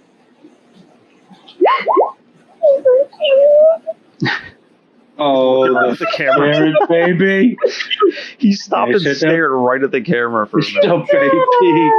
I need. Oh, my God. Oh, sweetheart. We need to have the cheese theme come on. Now, does this seem like a normal sized door, or is this much smaller for little goblins? It's a goblin-sized door. Goblin-sized door? Yeah. I mean, you can still get into it. It's probably like 3.5, 4 foot tall. Okay. I'd like to think that Jiyu would Jiyu would crouch down and open the door. Okay. So yeah, it's not locked or anything. It's easy enough. You look down in and you can see two goblins running around scrambling, trying to get a bow and arrows together. And then you can see what they're trying to get to. They have rectangular arrow slits cut around the level that they're in there. So they're probably going to try to shoot out of it. Did you say that they're a little floor beneath me? Yep. Alrighty. Can I use my movement to are they in one section together, or are they spaced out apart, or?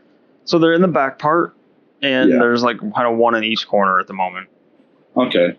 So I'm going to use my movement to drop down and stare at them both, and if they have a reaction I'll be like, hi, and this is gonna hurt. He's part goblins. Do it. They're all right, now I'm starting to feel bad for the goblins. Okay. I'm gonna. Yeah. I drop down. I'm like, hi. And I'm gonna cast 2 key points with a third on top of that to cast Fist of Unbroken Air. Wait, no, never mind. No, I'm just going to spend the 2 key points. I'm sorry. All right. Right. 1, 2. And Fist of Unbroken Air. Sorry. Where am I at? Jimmy, what are you doing? Jimmy.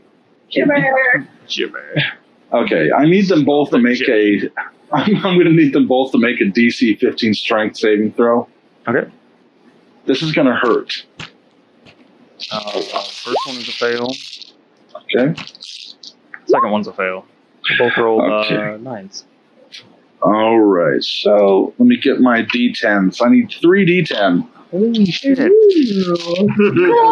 Lord. They're just little goblins. This is All right. This is called your player gets a new power and really wants to use it.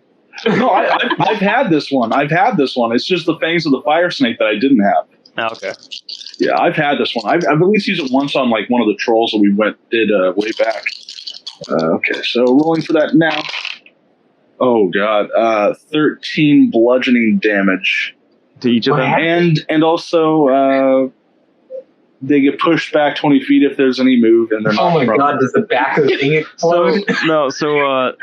You guys are Tumpy, Cradle, they know for sure. I guess Ursula, and so pretty much everybody but Igna does, or everybody but Igna can see that Jiyu, they either saw him go up or get to the top and run in. I guess maybe Ursula didn't, because she wouldn't have seen him. He wasn't on the very roof. So Igna and Ursula did not see. But the other ones, you see Jiyu skitter up the side, then run in. You hear some commotion inside. Then Tumpy and Igna both get blasted in the face with blood and gore because it comes flying out of the arrow slits. And some big whooshing boom sound goes off inside this wagon, and just blood spray comes out of the arrow slits. Oh my you hear this big whooshing boom. How wonderful. And then Giyu's just going to shout out, I think I got the last of the goblins. Jiyu, you are covered in fluids. Yeah. Fluids. Whoops. You are covered in bits of goblin and blood, and yeah. So I think that does it for Giyu's turn. Tumpy, Yeah. I imagine would probably stomp around the outside looking for more things to kill. I feel like Tumpy would just say fuck it and go for one of the bears. No. No. Oh my god, that. I feel like Tumpy would fight the bear.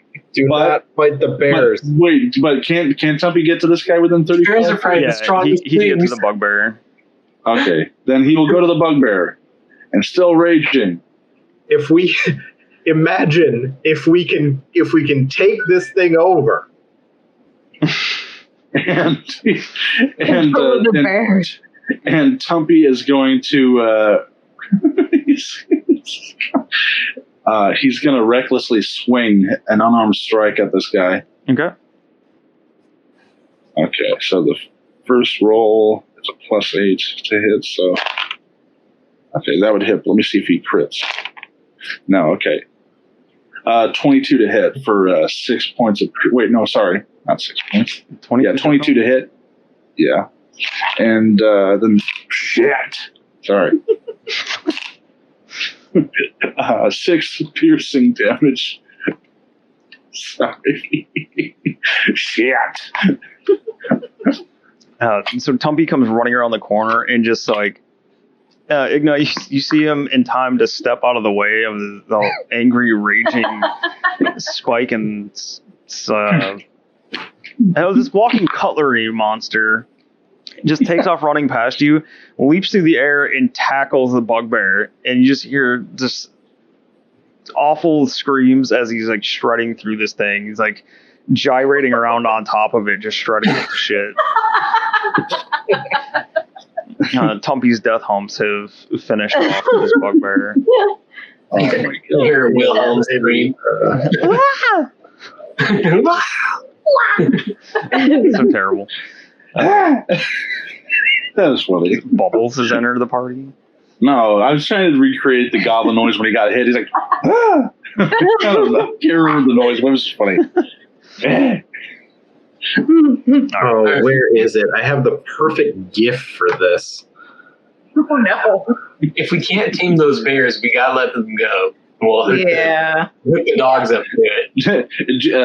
Jiyu would be the one willing to do that because he's really quick on his feet. Or maybe Jiyu and Cradle each get one to cut the straps off, and hopefully they can just kind of shake off the rest. So before we end it, is anybody doing anything here like with the bears? Because we'll wrap it up right after we get done with this little section right here. We want to try to take the bears, right? We'll see how if they don't seem tame, but we'll try to tame them. Let's see. For now, they're still hooked up to this big ass wagon. Yeah. Okay. Jiyu's going to try an animal handling check to calm one of them down. Because why not? He just made 2 goblins explode. He's like, oh. I could try like... Let me try to do something I can good. try animal handling too. I could. Or I could assist someone. I don't know which is better. Oh, God. If we throw them all the bodies that we just piled up, let them eat. Yeah. So there was actually rules and like what would happen if you guys negotiated a truce or try to get them to surrender. Oh. They don't seem like they would really talk common, and we don't know goblin. I don't think. Yeah, does any of us know goblin or bugbear? I know infernal. Let's see. I think. Yeah, I guess bugbears speak goblin, don't they?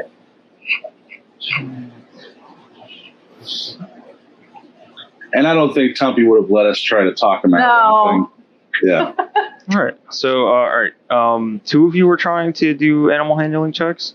Yeah. So If we all try, could we hand advantage or give them better rolls? well, I'll get around the bears and like, good bears, good bears. Yeah, good year.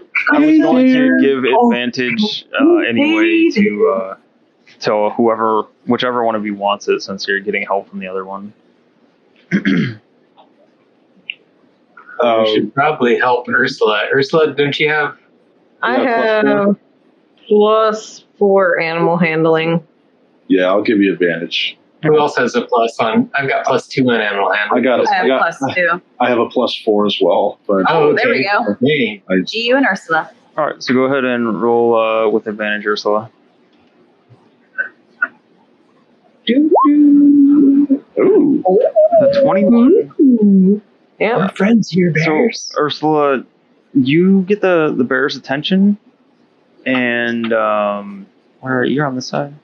Here, I'm moving up. I forgot to move. You're good. You get the bear's attention, and like the one is still eating the goblin that got knocked off the top. You kind of like nudge the bugbear's body towards it, and the other one comes over and starts eating it. And they seem like they're fine. They're not trying to go after you, and they're completely ignoring Jiyu. Oh. So all they wanted was their captive, their master's dead. Maybe they were hungry because they never feed them or something. Let's give them some more goblin. Let's go scrape up some goblin bits and see. Yeah. Because you're gonna be tearing through the tundra and this blood splattered wagon. Oh no, we got to clean up the goblin bits inside and give it to the bear. Yeah. Hang on to some of it so we can keep feeding them. I have to say here, I 100% feel like if Jake was with us, he would fight any one of you or all of you for control of this wagon. Like, this feels... This is the Tumpy Mobile. You guys can argue that I'm wrong, but I feel like he would absolutely try to get control of this thing from whoever of you had it. Tumpy's totally the driver of this. This is the Tumpy wagon. Yeah, this could be Tumpy's wagon. We could put the ingots in it. And we'll load a bunch of booze in the back of it. It'd be Tumpy's booze spike wagon. Yep. Jesus. I could paint on the side of it, Tumpy's. I'll turn it into a mini bar. Andy, are the dogs considered medium or small? Medium. No. All right, so all the dogs wouldn't fit in here then? No. That's okay. The traveling kennel. Look at this. God. You've got 3 dog sleds and a crazy Tumpy wagon. Yeah, this doesn't happen if you're hitting this at like level 2 or 3. Owned by polar bears. All right. Anybody doing anything else? Checking for anything? I would like to rummage through the body of the lead goblin, but I don't want to get bit. Okay. You can try. First, make a dexterity check to see if you can like reach in there between bites or see if you can pull the body away or something. Or just the clothes. 18? Just the clothes. Yeah, 18. You're able to like reach in real fast between bites, and it doesn't seem to notice you. Like it's really enjoying crunching down on the thing that used to drive it. So yeah, all right. You find 2 potions and a sealskin pouch containing 13 silver, 25 copper, and a bone whistle. A bone whistle? Is that for the bears, maybe? Probably. That's kind of what I was thinking. Dude, that's a new script for our band. What if it's to signal another one of these if they're nearby? Maybe we don't blow it yet. Yeah, maybe not yet. Yeah, until we have band practice. Do the harnesses on the bear look like they have any spikes in them? Like, there's kind of like constant torture for them at all? Or does it look like... No, it just looks like large, sturdy strips of leather. So, okay, Jiyu's just to look back and say, so do we keep them or do we let them go? He just wants to make sure. Looks like they're pretty calm right now. We'll see how they do. If they get out of hand, we'll let them try to keep them. Yeah, I mean, we have to pull this thing somehow. I don't think the dogs will do it. Tumpy's already up at the top going, yeah. Yeah, like even if the dogs could pull this, I don't think we have the right set of harnesses for them to pull it. No, because you can tell that you need some harnesses that are longer than what they are hooked on. Like it's not going to work quite right. Yeah. I'll obviously be trying to cut thin slices of bugbear and as you do. taking the meatiest parts, maybe their rumps. This is going to be a hell of a recap. Mm-hmm. Holy shit. It's going to be a hell of a catch and Jacob on it. So, Jiyu, roll an investigation check inside the things that you splattered. Sorry. Rolling. Natural 20 for a total of 21. All Oh right. my god. All right, so you are able to wade around in the gore and the soup that you've made out of these goblins in here, and you find 2 more of these look like sealskin pouches. Like first, you think that there's some intact organs or something, but you realize that it's they're like pouches. They're not actually organs. Each pouch has let's see, there are D6s.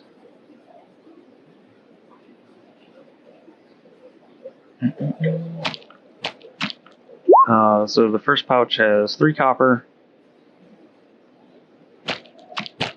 and the second pouch has 5 copper. All right. Score. Is there anything else anyone wants to do? I think G would just, give the copper to anybody that wants it. It's 8 copper altogether. Yep. They need So- name. Ben and Jerry. Oh, that's good. Ice cream. Ice cream. So, Cheers. I like it. All right. writing that down so I don't forget. That's gotta add to Cradle's dog feeding song. Yep.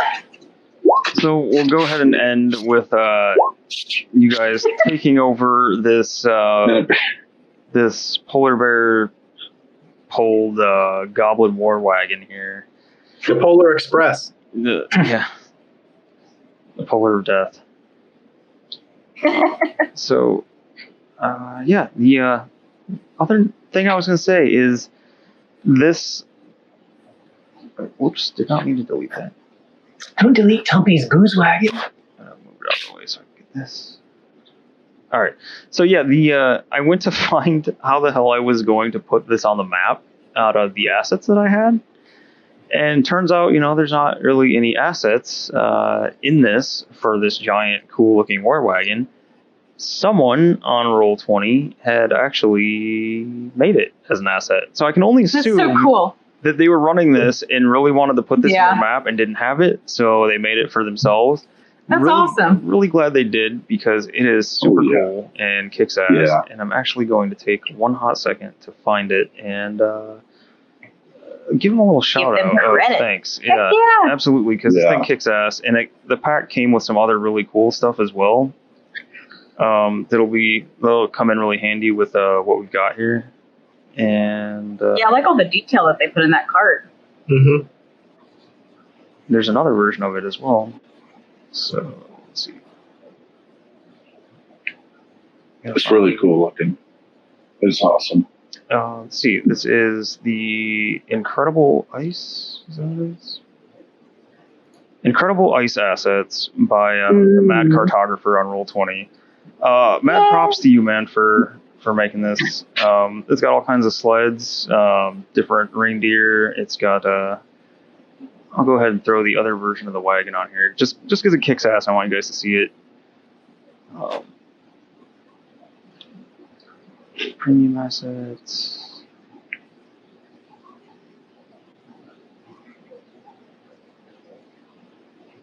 It's so tiny and cute. It's such a baby.